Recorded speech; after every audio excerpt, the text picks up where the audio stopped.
केला जाऊ.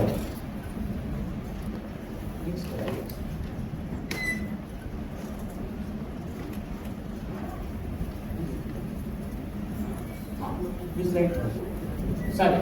तर त्यामध्ये बघा, आता तुम्ही जे यूएफएस सॉफ्टवेअर वापर करतात राईट सगळेच, तर यामध्ये आपल्याला दिलेले अप्लिकेशन, तर आता मोस्ट ऑफ द आपण सगळेच मिळून त्या अप्लिकेशनचा वापर करत आहोत की ई फाईल सिस्टीम, ज्यामध्ये फायलिंग वर्कआउट आपण सगळेच बघत आहोत. पण अजून पण ॲडिशनली अप्लिकेशन आपल्याला सॉफ्टवेअरमध्ये दिलेलं आहे, ज्यांचा वापर डेली रुटीन वर्कआउटमध्ये, ऑफिस वर्कआउटमध्ये आपल्याला करायला लागेल किंवा त्यामध्ये बेनिफिशियल आहे. तर त्यामध्ये सेकंड जे अप्लिकेशन दिलेलं आहे दुसऱ्या नंबरचं KMS राईट. तर KMS काय आहे आपण ते थोडक्यात समजून घेऊयात, जेणेकरून ऑफिसमध्ये गेल्यानंतर तुम्हाला ई फायलिंग करता काही वर्कआउट किंवा काही डेटा लागत असेल तर इझिली तुम्हाला ते KMSच्या मदतीने आपल्याला वापर करून घेता येतो. तर ते काय आहे ते समजून घेऊयात. KMS म्हणजेच काय, तर आता बघा तुमच्याकडे काही सॉफ्ट कॉपी डेटा असेल राईट, सगळ्याकडे काही ना काही डेटा असतो जो पर्सनल असेल किंवा ऑफिशियल असेल. तर तुम्ही कुठं स्टोअर करताय सगळे किंवा कुठल्या अप्लिकेशनचा वापर करताय?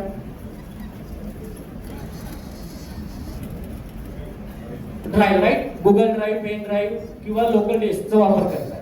पण सगळ्यामध्ये कॉमन गोष्ट काय आहे की त्यामध्ये स्टोरेजचे लिमिटेशन आहे. म्हणजे आता पेन ड्राईव्ह असेल तर जितकं जीबीचं पेन ड्राईव्ह आहे तितकंच डेटा स्टोअर करताय. परत काय ऍडिशनल असेल तर एकतर जुनं रिमूव्ह करायला लागणार आणि नवीन तुम्हाला परचेस करायला लागणार. त्याचबरोबर तुम्ही गुगल ड्राईव्हचा वापर करताय तर त्यामध्ये 15 GB पर्यंत स्टोरेजचं लिमिटेशन असतं, त्याचं पुढे गेले की आपल्याला परचेस करायला लागतो. पण ई ऑफिसमध्ये जे KMS सिस्टीम दिलेलं आहे त्यामध्ये तुम्ही अनलिमिटेड डेटा स्टोरेज करू शकता आणि त्याचं कुठलंही रिस्ट्रिक्शन नाही त्यामध्ये. आणि तुम्हाला महत्वाचं आहे की पर्सनल आणि ऑफिशियल दोन्ही गोष्टी वेगवेगळ्या पद्धतीने स्टोअर करता येतो आणि त्याला ऍक्सेस करता येतो फायलिंग करिता. तर पहिलं वर्कआउट आहे KMSचं की तुमचा डेटा स्टोरेज करणं. त्यानंतर डेटा पब्लिश करणं. पब्लिश करणं म्हणजेच काय, आता बघा कुठले काही GR सर्क्युलर तुमच्या डिपार्टमेंटला पब्लिश होत असणार तर कशा पद्धतीने रेशो होतात तुमच्यापर्यंत? मेलच्या माध्यमातून राईट. तर ते न करता आपल्याला KMSच्या माध्यमातून एखादा सर्क्युलर किंवा ऑफिस ऑर्डर किंवा वर्क लेटर डायरेक्टली पब्लिश करता येतो KMS मधून, जेणेकरून ओव्हरऑल पूर्ण महाराष्ट्रामध्ये ज्या काही लोकेशनला तुमचे डिपार्टमेंट आणि सेक्शन आहे सगळ्या जागी ते पब्लिश होणार. तर कशा प्रकारे, फॉर एक्झाम्पल सॅसे निर्णय राईट, तुम्ही वेबसाईटला जाताय आणि काहीतरी डॉक्युमेंटेशन चेक करताय तर तशाच प्रकारे डिपार्टमेंटला कुठलाही एखाद्या डॉक्युमेंट पब्लिश करायचं असेल तर डायरेक्ट ते KMSच्या मदतीने करू शकता, जेणेकरून सगळ्यांच्या स्क्रीनला ते ऑटोमॅटिक न्यू टॅबमध्ये येणार. तर अशा करता पण KMSचा एक वापर खूप महत्वाचा आहे ई ऑफिस सिस्टीम मध्ये. आणि त्यानंतर थर्ड प्रोव्हिजन आहे KMSचं की डेटा शेअरिंग, म्हणजे कुठले डेटा फाईल वगैरे शेअर करायचे असेल तर या सिस्टीम मधूनच आपल्याला KMSच्या माध्यमातून डेटा शेअर करता येतो आणि त्याचा वापर वेगवेगळ्या गोष्टींकरता करता येतो, जे आपण मेलच्या माध्यमातून बघतो राईट नाव. पण त्यामध्ये आपल्याला डेटाचं रिपोर्ट किंवा काय डेटा मॉनिटरिंग करायचं असेल तर ते करता येत नाही त्यामध्ये, कारण की इंडिव्हिज्युअल मेलचा वापर आपण जास्त प्रमाणात करत असतो. पण या सिस्टीम मधून केलं तर आपल्याला सगळं डेटा ट्रॅक करता येतो. तर त्याकरिता KMS अप्लिकेशन हे खूप महत्वाचं आहे, जितकंच महत्वाचं तुमचं ई फाईल सिस्टीम आहे. ठीक आहे. त्यानंतर आता जे अप्लिकेशन आपल्याला बघायला मिळतात त्यामध्ये मिळत MIS रिपोर्ट, सर्वात लास्ट अप्लिकेशन. याचा वापर कोणी कोणी केला आतापर्यंत? माहिती आहे का MIS रिपोर्ट काय आहे?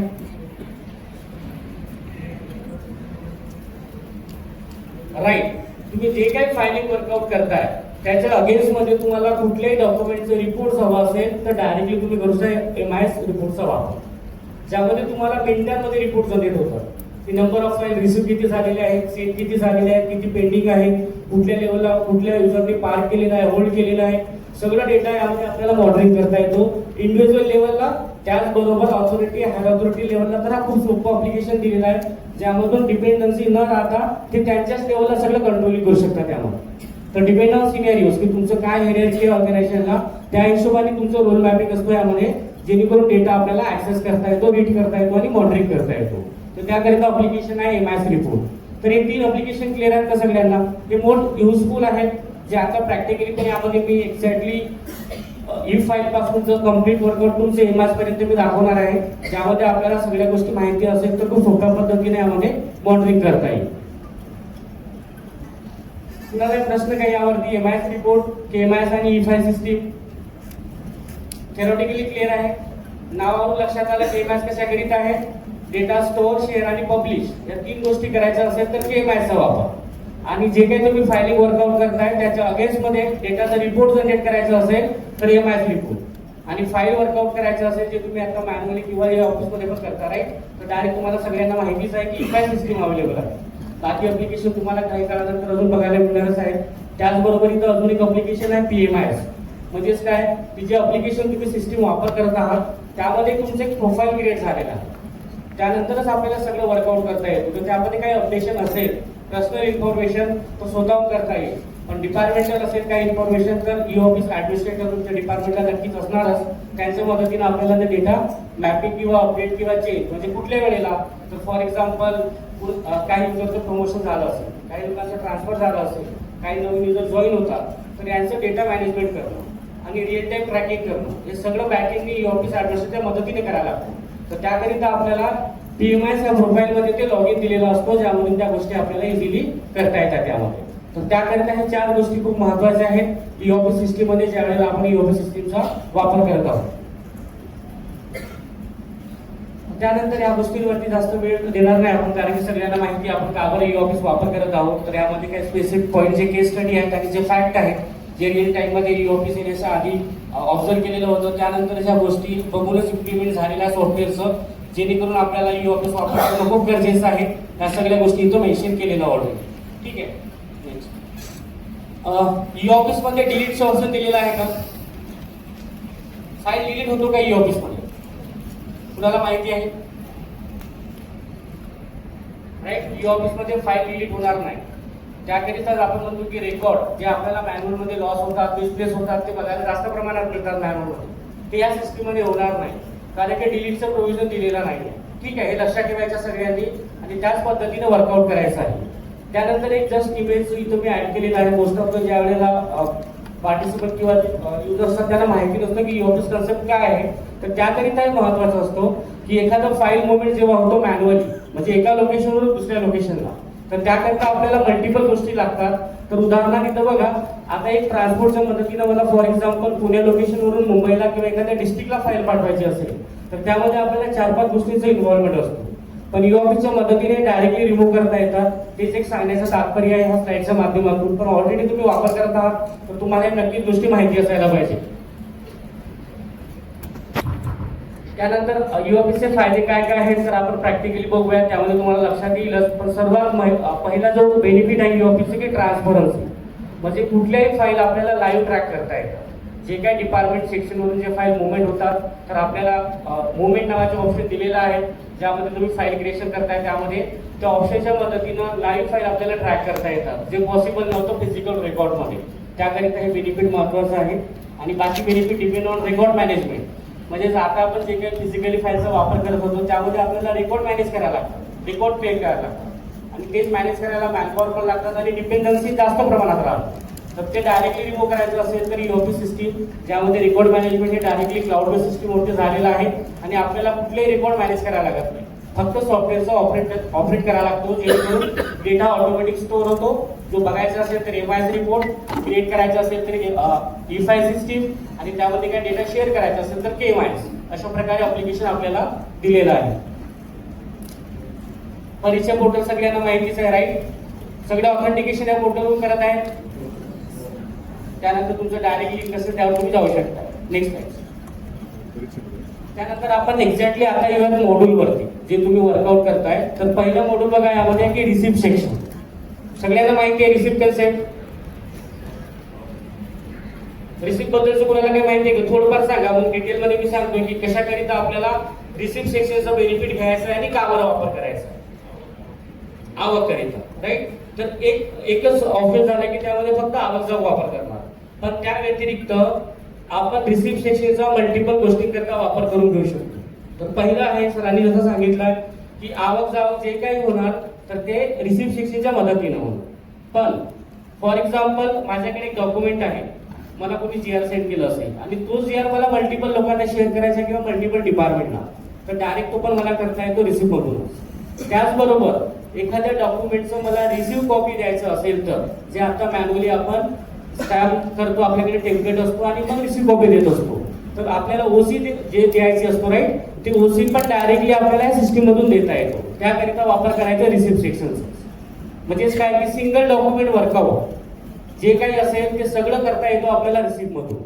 पण ज्या डॉक्युमेंटच्या अगेन्स्टमध्ये तुमचं फाईल क्रिएशन होतो त्यामध्ये मग आपल्याला फाईल फील्डला जायला लागतं. तर ते ई-ऑफिस सिस्टीम मध्ये पहिलं फील्ड दिलेलं आहे तुमच्या रिसिप्टचं, त्यामध्ये आपल्याला 3 गोष्टी करता येतात. एक तर डॉक्युमेंटेशनचं रिसिप्ट कॉपी देणं, त्याचबरोबर एखादं डॉक्युमेंट आपल्याला सेंड करायचं असेल चेक करताना आता आपण मेलचा वापर करतो, राईट.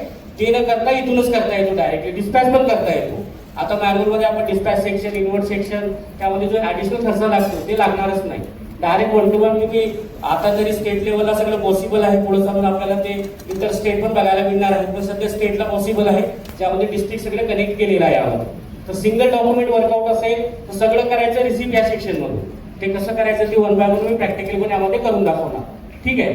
तर यामध्ये जसं एक इमेज ऍड केलेलं होतं की मॅन्युअली कसं रिसिव्ह होतो लेटर आणि ऑनलाईन पद्धतीमध्ये कशा पद्धतीने होणार. तर डिफरन्स काय आहे की यामध्ये स्कॅनिंग पार्ट वाढलेला आहे, ज्यामध्ये आपल्याला इनवर्ट आउटपुट सेक्शनचे मोस्ट ऑफ करायला मिळतो. त्यामध्ये स्कॅनिंग केल्यानंतर ते सिस्टीम इन्व्हर्ट नंबर देणार आहे, यामध्ये ते मॅन्युअली आपल्याला येत नव्हतं.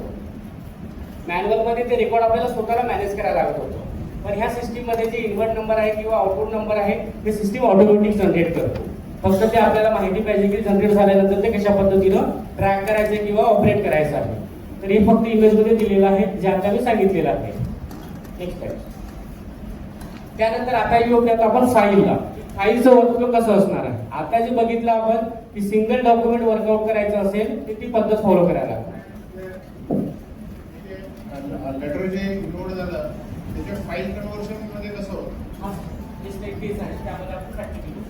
आता उदाहरणार्थ माझ्याकडे एक लेटर आलं असेल बघा, तो पहिलं रिसिव्ह लेटर मला इथं शो करतोय. ओके, आता बघा उदाहरणार्थ हा लेटर एक रिसिव्ह झाला, राईट. आता त्याला आपण फाईल मध्ये कन्वर्ट करतो, म्हणजे कन्व्हर्जन होतं, राईट. तर हे फ्लो इथं बघूयात आणि हे प्रॅक्टिकली करून बघूया दोन्ही गोष्टी. आता त्यामध्ये मी जस्ट थेरॉटिकली सांगत आहे. आता उदाहरणार्थ सरांनी जे प्रश्न विचारले की जे लेटर आलं त्याला आता फाईल मध्ये कन्वर्ट करायचं, तर बघा हे राईट प्रोसेस. पहिल्यांदा स्कॅनिंग म्हणजे मॅन्युअल आलं असेल तर, पण डायरेक्ट सॉफ्ट कॉपी येईल तर त्यामध्ये काही गरज पडणार नाही स्कॅन करायचं, ठीक आहे. स्कॅन झाल्यानंतर तुमचं लॉग इन करणार तुम्ही, राईट. लॉग इन केल्यानंतर तुम्ही काय करणार, पहिल्यांदा तुमचं रिसिप्ट सेक्शन ओपन करणार. रिसिप्ट सेक्शन ओपन केल्यानंतर जे डॉक्युमेंट आहे तुमच्याकडे त्याला तुम्ही अपलोड करणार त्या सेक्शनमध्ये. अपलोड केल्यानंतर काय होईल की त्या डेटाच्या अगेन्स्ट तुम्ही माहिती म्हणजे जो पत्र आलेला आहे त्या पत्रावर जे काही माहिती असेल त्याच्या अगेन्स्ट जे पत्र आहे त्याचं अख्खं डिटेल तुम्हाला एंटर करायचं आहे. म्हणजेच काय मेटा डेटा फील्ड जे लिहिलं आहे त्यामध्ये. ते लिहिल्यानंतर काय करायचं आहे, आता सरांनी सांगितलं की आपल्याला त्या फाईलला पुट करायचं आहे, बरोबर. त्याच्या अगेन्स्ट मध्ये फाईल तयार करायचं आहे. तर त्याकरिता आपल्याकडे 2 प्रोव्हिजन असतात. पहिलं प्रोव्हिजन काय की फाईल क्रिएट नसेल तर आधी फाईल फोल्डर तयार करा, त्याकरता फाईल सेक्शन दिलेलं आहे. ऑलरेडी फाईल असेल तर डायरेक्टली तो पत्र आपल्याला ऍड करता येतो त्या सेम फाईल. आणि मग त्यामध्ये नोटिंग ज्याला आपण टिप्पणी म्हणतो मराठीमध्ये, मग ड्राफ्ट आणि करस्पॉन्डन्स या 3 गोष्टी ऍड करतायत. आणि तुम्ही थोडंफार केलं पण असेल ते प्रॅक्टिकली आपण सेम सिक्युरिटीमध्ये तुम्हाला करून दाखवणार. आणि त्यानंतर सिग्नेचर. तर आता सध्या सिग्नेचर तुम्ही कुठलं वापर करताय ई-ऑफिस मध्ये, ई साईन किंवा डीएससी साईन. आणि थर्ड ऑप्शन आहे यामध्ये इंक साईन सोबत. ते पण आपल्याला माहिती असायला पाहिजे. एखाद्या वेळेला होईल की तुमचं ई साईन होत नसेल, ओटीपी येत नसेल किंवा तुमचं डीएससी असेल तर एक्सपायर झालं असेल, तर त्यामध्ये थर्ड प्रोव्हिजन आहे इंक साईन्स. म्हणजेच काय, जे सुरुवातीला आपण बघा एखादं सिग्नेचर करायचं असेल तर आपला सिग्नेचर फोटो अपलोड करायचा, तर ते पण प्रोव्हिजन आहे. एखाद्या वेळेला सध्या तर 2 प्रोव्हिजन मध्ये वर्कआउट होऊन जातो, पण इन सिनेरियोज कधी असं झालं आणि तुमच्याकडे दोन्ही पर्यायामध्ये आहेत पण ऑपरेट होत नाहीये, अशा वेळेला इंक साईनचा वापर करायचा. ते थर्ड प्रोव्हिजन दिलेलं आहे, ते पण मी तर करून दाखवणार, ठीक आहे. आणि मग आपल्याला फाईल जी आहे सबमिट करायचं आपलं नेक्स्ट हायर ऑथॉरिटी. तर अशा पद्धतीने तुमच्या ऑनलाईन पद्धतीमध्ये फाईल प्रोसेसिंग होत असतो, जे तुम्हाला मी 1 by 1 रिसिप्ट आणि फाईल हे करून दाखवणार. आणि यामध्ये खूप साऱ्या ऍडिशनल असं फंक्शनिंग आलेलं आहे, ज्याचा वापर करून आपल्याला कमीत कमी गोष्टी लिहाव्या लागतात. सगळं ऑटोमेशन दिलेलं आहे, फक्त ड्रॅग अँड ड्रॉप करायचं आहे आणि फाईल क्रिएशन करायचं आहे. आणि महत्वाचं एक पार्ट असणार आहे त्यामध्ये स्कॅनिंगचं, जे इनवर्ट आउटपुटच्या मदतीने होणारच. आणि तुमच्यापर्यंत आल्यानंतर सगळं ऑटोमेशनने आपल्याला बेनिफिट घेऊन हे फाईल क्रिएशन करता येईल. यामध्ये कुणाला काही प्रश्न?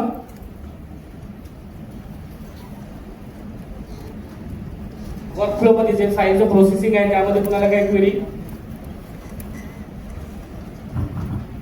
फोटो वगैरे नाही घेतलं तरी चालेल, मी मॅडमला शेअर करणार सगळं डेटा, त्यामध्ये तुम्ही रेफर करू शकता. हा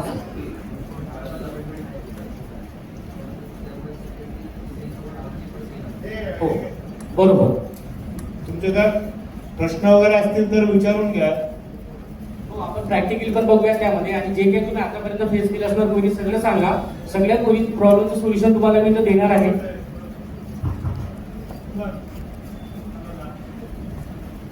आमच्याकडे बायलॉज अमेंडमेंट करताना चेअरमन सेक्रेटरी सोबत करून चालवणार आमची पण सेल आहे रजिस्ट्रार करून बरोबर. ते आम्हाला समजा त्यांनी ऑफलाईन दिलं हा, तर ते इथं करता येतो आपल्याला. एका डॉक्युमेंटला मल्टिपल 3 लोकांच्या सिग्नेचर एकाच लेटरला करता येतात. ती आम्हाला ऑफलाईन सबमिट करणार ऑनलाईन जरी केलं त्याच्यावर आम्हाला डॉक्युमेंटवर सही करता येईल. येस सर, इथं करता येतो. त्याला म्हणतो आपण ड्राफ्ट असेल, म्हणजे एखाद्या फाईलच्या अगेन्स्टमध्ये एखादं पत्र तयार करायचं असेल आणि त्यामध्ये मल्टिपल लोकांचे सिग्नेचर करून अप्रूव्ह करायचे असेल ते करता येतो यामध्ये. ते आपण प्रॅक्टिकली बघूया त्यामध्ये. ठीक आहे, ॲट अ टाइम करता येतं त्यामध्ये वन बाय वन.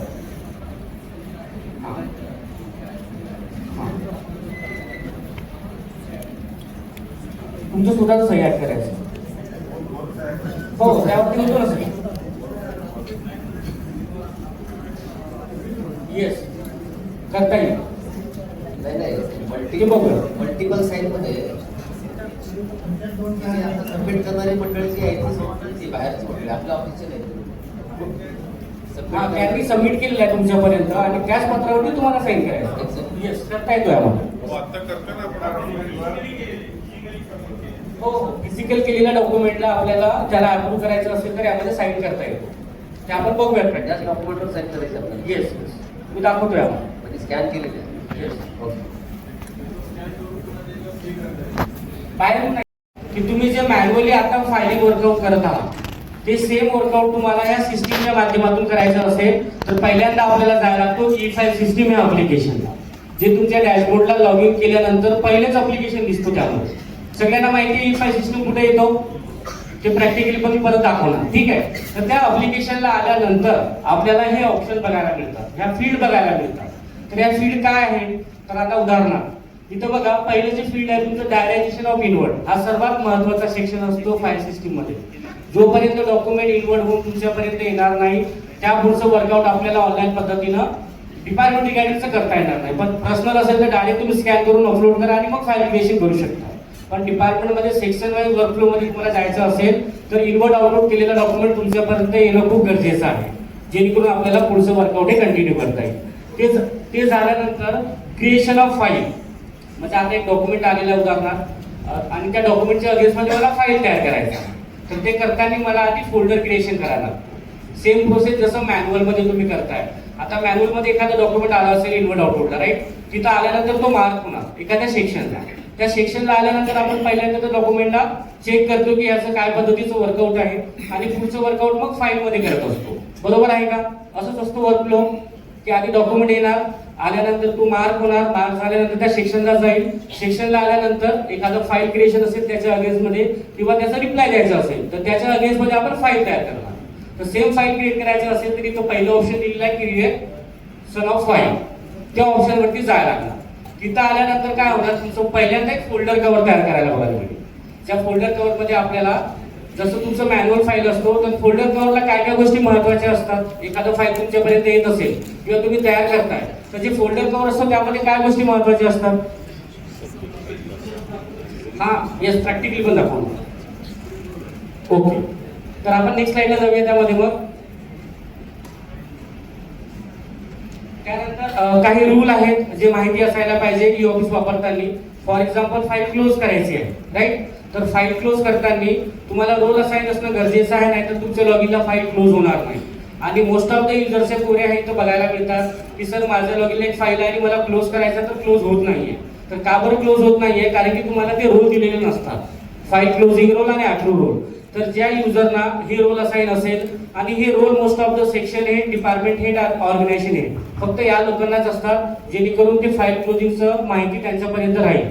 बाकीच्यांना नसेल तर तुमचं फाईल ऑटोमॅटिक तुमच्या रिपोर्टिंग ऑथॉरिटींना रिक्वेस्ट जाणार आणि ते रिक्वेस्ट त्यांनी अप्रूव्ह केल्यानंतरच तुम्हाला फाईल क्लोज करता येईल, जे बाकीचे युजर आहेत त्यांना. तर हे रूल आपल्याला माहित असायला पाहिजे. यामध्ये खूप क्वेरी येतात आणि हे ऑप्शन माहिती नसल्यामुळे मग त्यांना ते क्लोज करता येत नाही. आणि हे रूल कसं बघायचं हे तुम्हाला मी पुढे दाखवणार आहे, जेणेकरून तुम्हाला ते माहिती होऊन जाणार की तुमच्या लॉगिनला ते रोल दिलेला आहे की नाही. आणि at a time e office system मध्ये 50 फाईल क्लोज करता येतात सिंगल रिमार्क्स मध्ये. सुरुवातीला हे फंक्शनिंग नव्हतं. आपल्याला एखादं फाईल बंद करायची असेल ज्याचं कम्प्लीट वर्कआउट झालेलं आहे तर अशी फाईल बंद करताना आपल्याला 1 by 1 सिंगल रिमार्क्स एंटर करून फाईल क्लोज करायला लागत होतं. पण आता एक नवीन प्रोव्हिजन आलेला आहे, ज्यामध्ये एका सिंगल टिक मध्ये आणि एका सिंगल रिमार्क्स मध्ये तुम्ही at a time 50 file close करू शकता. ज्यामध्ये जे वर्कलोड वाढलेलं होतं ऑथॉरिटी लेवलला ते कमी केलेलं आहे आणि खूप सोप्या पद्धतीने त्यांना क्लोजिंग करता येणार आहे. तर हे आपल्याला माहिती असायला पाहिजे. ठीक आहे, नेक्स्ट आहे.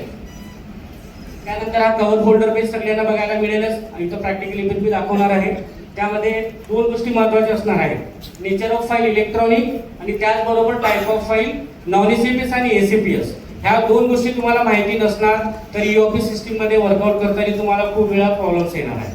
तर ते प्रॉब्लेमचं सोल्युशन कसं काढायचं किंवा काय राहणार आहे हे इथं मी तुम्हाला प्रॅक्टिकली करून दाखवणार आहे. ठीक आहे, नेक्स्ट आहे. त्यानंतर हा सर हा ते मी सांगून प्रॅक्टिकली करून दाखवणार सर, म्हणजे एक्झॅक्ट तुम्हाला त्याचं काय रिझन आहे ते लक्षात दिल्यावर. त्यानंतर टिप्पणी लिहिण्याकरिता त्याचं स्टेरिओटिकली बेसिक सांगत आहे, जेणेकरून मी प्रॅक्टिकलला जाणार तर तुमच्या लगेच लक्षात येईल की काय नोटिंग आहे आणि आपल्याला कशाकरता वापर करायचा. त्यानंतर टाईप ऑफ नोटिंग, म्हणजे जे तुम्ही टिप्पणी लिहिणार आहात, राईट. सगळे टिप्पणी लिहायच लागतात मोस्ट ऑफ द नोटिंगला आपल्याला फाईल्सला. तर टिप्पणी लिहिण्याकरिता नोटिंग लिहिण्याकरिता आपल्याला 2 पर्याय दिलेला आहे. पहिला आहे तुमचं ग्रीन नोट आणि सेकंड आहे येलो नोट. तर ग्रीन नोट म्हणजेच काय, परमानंट वर्क नोट, ज्यामध्ये लिहिलेले कंटेंट फाईल सिग्नेचर केल्यानंतर नेक्स्ट हायर ऑथॉरिटीला किंवा नेक्स्ट युजरला ते मॉडिफाय करता येत नाही. तर अशा प्रकारच्या नोटिंगला किंवा टिप्पणीला आपण म्हणतो ग्रीन नोट. ठीक आहे. पण त्याच्या अगेन्स्टमध्ये एक दुसरा ऑप्शन दिलेला आहे आपल्याला येलो नोट्स, म्हणजेच काय टेम्पररी नोट. तर याचा वापर कुठं होणार आहे, तर मोस्ट ऑफ द वेळेला जेव्हा कर्मचारी पहिल्यांदा फाईल तयार करतो, राईट, तयार केल्यानंतर ते तिथं फायनल असतो का, जोपर्यंत ऑथॉरिटीचं व्हॅलिडेशन होत नाही तोपर्यंत फायनल होत नाही. तर अशा वेळेला कर्मचाऱ्यांनी काय करायला पाहिजे, येलो नोट तयार करायला पाहिजे आणि ती व्हॅलिडेशनला ऑथॉरिटीला सेंड करताना येलो मध्ये सेंड करायला पाहिजे, जेणेकरून त्यांना ते चेक करून त्यामध्ये काही करेक्शन असतील तर ते सांगणार त्यामध्ये आणि मग त्याला फायनल करता येतो आपल्याला. म्हणजेच काय, येलो नोटला कन्वर्ट करता येतो ग्रीन मध्ये, जेणेकरून चुका कमीत कमी होणार आणि तुमचे जे काही नोट तयार होत आहेत ते स्पेसिफिक आणि एक स्टँडर्ड एक फायनल नोट तयार होणार यामध्ये. पण आता काही डिपार्टमेंट असं होत नाहीये, त्यांना ते लक्षात नसेल किंवा माहिती नसेल तर ते डायरेक्ट ग्रीन करतात आणि मग ऑथॉरिटीला जेव्हा फाईल जात आहे तर त्यामध्ये त्यांना करेक्शन लक्षात येतात. मग करेक्शन लक्षात आले की ते युजरला फाईल परत सेंड करतात, युजर ती फाईल तशीच सोडतो आणि परत नवीन फाईल क्रिएट करतो आणि मग नवीन नोट तयार करतो. तर या कन्सेप्टमध्ये अननेसरी डेटा तयार होत आहे, की त्यामध्ये डिपार्टमेंटचा पण इश्यू आहे आणि नंतर पुढे जर तुम्हाला कुठला डेटा लागत असेल तर ते आयडेंटिफायच करता येणार. तर त्याकरिता ही प्रोसेस फॉलो करा टिप्पणी लिहिताना, फाईल तयार करताना, जेणेकरून तुमच्याकडून चुका कमीत कमी होणार आणि एक प्रॉपर स्टँडर्ड नोट तुमचं तयार होणार यामध्ये. ठीक आहे, नेक्स्ट. त्यानंतर सिग्नेचर कशा पद्धतीने विजिबल असणार आहे, तर हे स्लाइड दाखवायचं एकच महत्व आहे यामध्ये, की खूप ऑथॉरिटी लेवलला किंवा हायर ऑथॉरिटीना फाईल जे जातात विदाउट साईन जातात, ज्यामध्ये आपण काही चेक करत नाही आणि डायरेक्ट फाईल सेंड करून देतो आणि मग ती फाईल परत येतात. तर आपल्याला बघायचं आहे की डिजिटल साईन असेल तर अशा प्रकारचं टिक येतं आणि ई साईन असेल तर कशा प्रकारे, आणि साईन नसेल तर ब्लँक असतो त्यामध्ये. तर व्हेरीफाय करूनच ती फाईल सेंड करा किंवा आल्यानंतर चेक करा आणि मग तुमचं वर्कआउट करा, ज्यामध्ये तुमचं फाईल जाताना इनकम्प्लीट फाईल जाणार नाही. तर त्याकरिता स्लाइड महत्वाचं होतं. नाही, ग्रीन नोट असेल तर तुमचं साईन होणार, येलो असेल तर होणार नाही, ऑप्शनच येणार नाही. इथं मी दाखवणार प्रॅक्टिकली. ठीक आहे, कारण की येलो नोट हे टेम्पररी आहे. टेम्पररी म्हणजेच एक तुमचं पेन्सिल वर्कआउट, तर त्याला लक्षात असंच ठेवायचं आहे. ग्रीन नोट म्हणजे तुमचं पेन आहे आणि येलो नोट म्हणजे तुमचं पेन्सिल आहे, जेणेकरून तुमच्याकडून चुका होणार नाही आणि लक्षात राहील की कुठल्या वेळेला येलोचा वापर करायचा आहे आणि कुठल्या वेळेला ग्रीनचं करायचं आहे. ठीक आहे.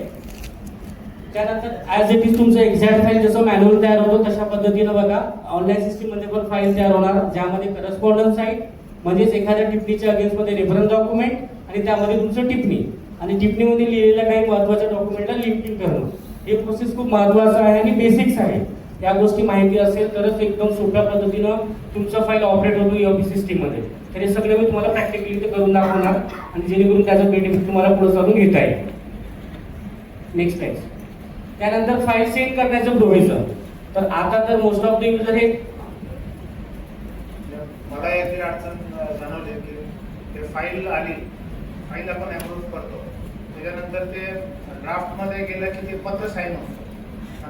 पत्र साईन होताना पहिला आपण अप्रूव्ह करतो, पण मला त्यात चेंजेस करायचे असेल तर ते चेंजेस होत नाही. ते मला जे पण टिप्पणी अप्रूव्ह केली पत्रामध्ये काय समजा थोडे चेंजेस करायचे असेल काही ते चेंजेस करता येते, मग ते कधी कधी आता परत कुठं मग खाली पाठवा परत ते घरून यायला- ते काय झालं सर, ऍक्च्युली ज्या लेवलला तुम्हाला पत्र यायला पाहिजे त्यांना ते ॲप्रूव्हचं ऑप्शन नसायला पाहिजे.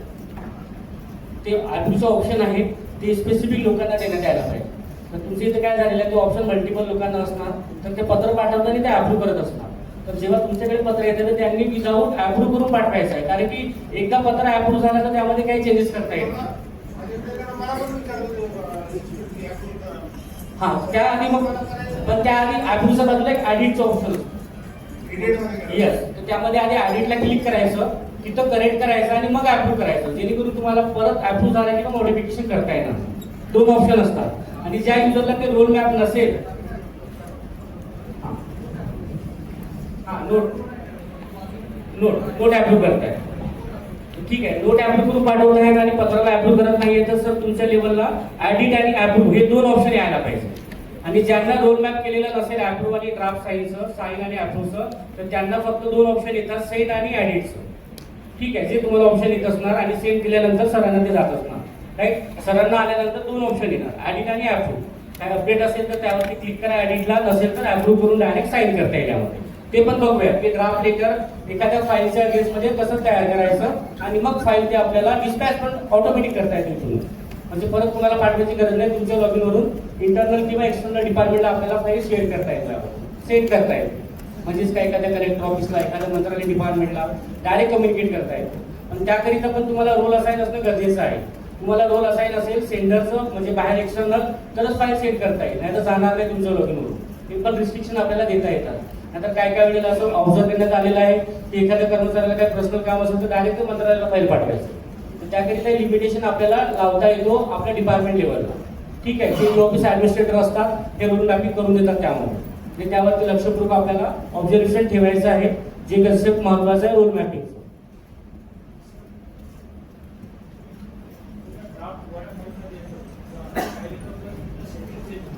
त्यावरती मी सोल्युशन देतो सर काय करायचं. ठीक आहे, ते बघितलं आहे मी, खूपदा असं झालेलं आहे, तर त्यावरती सोल्युशन देतोय आपण प्रॅक्टिकली सांगताना क्लिअर करतो. अजून कुणाचे काही प्रश्न आहे का?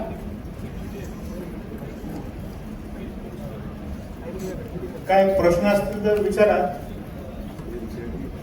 हा, प्रॅक्टिकली करूया. आधी माहिती देत आहे, जेणेकरून माहिती असेल तर लगेच तुम्हाला लक्षात.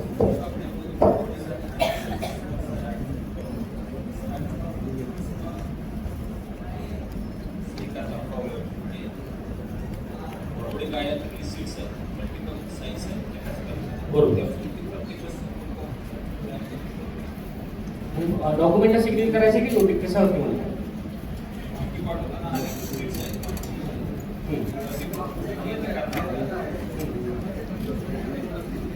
बसला तर ते आधीच करून घ्यायचं, सिस्टीम मध्ये केले की ते अजून कॉम्प्लिकेटेड होणार. असे डॉक्युमेंट जेव्हा असेल तर आधी सिग्नेचर करायचं आणि मग अपलोड करायचं रिसिप्ट मध्ये. प्रोसेस आहे सगळ्यांचं.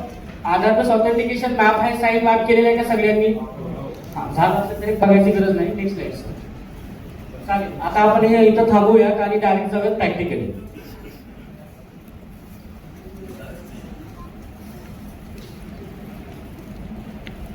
ऑब्झर्व केलेलं आहे काही पार्टिसिपंटचं क्वेरी असतात की सर दरवेळेला आम्हाला लॉग इन करायचं असेल तर दरवेळेला ओटीपी आधी युजरने पासवर्ड आणि मग ओटीपी एंटर करायला लागतो, राईट. पण यामध्ये बघा एक ऑप्शन मी दिला आहे, पासवर्डलेस ऑथेंटिकेशन. तर त्या ऑप्शनला तुम्ही टिक केला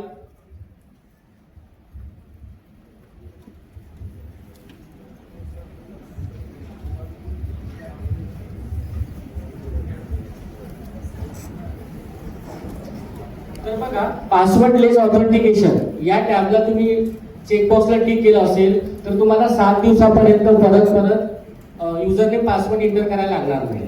डायरेक्ट ओटीपीच्या इंटरफेसला येणार. खूप लोकांना यामध्ये क्वेरी असतात की सर दरवेळेला एंटर करण्यापेक्षा डायरेक्ट ओटीपी इंटरफेसला जायला पाहिजे, राईट. तर तुम्ही त्या टॅबला टिक करा. हे पहिलं ऑप्शन दिले आहे बघा, पासवर्डलेस ऑथेंटिकेशन. या टॅबला चेकबॉक्सला टिक करा, जेणेकरून तुम्हाला नेक्स्ट वेळेला 7 दिवसापर्यंत विचारणार नाही आणि डायरेक्ट तुमचं मगाशी केलं होतं मी. आता बघूया. हा, सेम डिव्हाइस, जे कम्प्युटर तुमचं डिव्हाइस आहे त्यात लॅपटॉप. त्यानंतर ओटीपी इंटरफेस आल्यानंतर तुम्ही तो सिलेक्ट करा.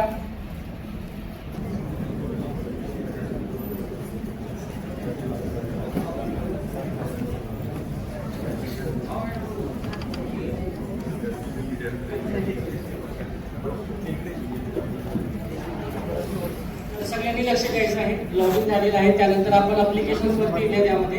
तर पहिलं अप्लिकेशन बघा, जे ई-ऑफिस सिस्टीम मध्ये आहे, ई फाईल सिस्टीम राईट, होमच्या नेक्स्ट टॅबमध्ये. हे सगळ्यांना आपण बघितलं असणार. त्याचबरोबर मी थेरोटिकली जेव्हा प्रेझेंटेशन सांगितलं त्यामध्ये एक अप्लिकेशन सांगितलं होतं KMIS, बरोबर, ते सेकंड अप्लिकेशन दिलेलं आहे. त्याचबरोबर अदर सर्व्हिसेस मध्ये जे MIS रिपोर्ट आहे आणि PMIS राईट, या 4 अप्लिकेशनचा आपल्याला डेली रुटीन ऑफिस वर्कआउटमध्ये कुठल्या ना कुठल्या वेळेला गरज पडणारच आहे. तर हे आपल्याला माहिती असायला पाहिजे. त्याबद्दलचं माहिती मी ऑलरेडी दिलेलं आहे. आता मी प्रॅक्टिकली सांगणार आहे. ठीक आहे. त्यानंतर आपण येऊया इंटरफेसला. तर आता स्क्रीनला बघा तुमचे 4 टॅब व्ह्यू होत आहे. पहिला आहे तुमचं कॅलेंडर, सेकंड आहे ई फाईल, नोटीस बोर्ड आणि नोट. तर या व्यतिरिक्त अजून काही अप्लिकेशन दिलेलं आहे जे तुमच्या स्क्रीनला तुम्ही सेट करू शकता. उदाहरणार्थ यामध्ये बघा, मी नेक्स्ट टॅबला येणार.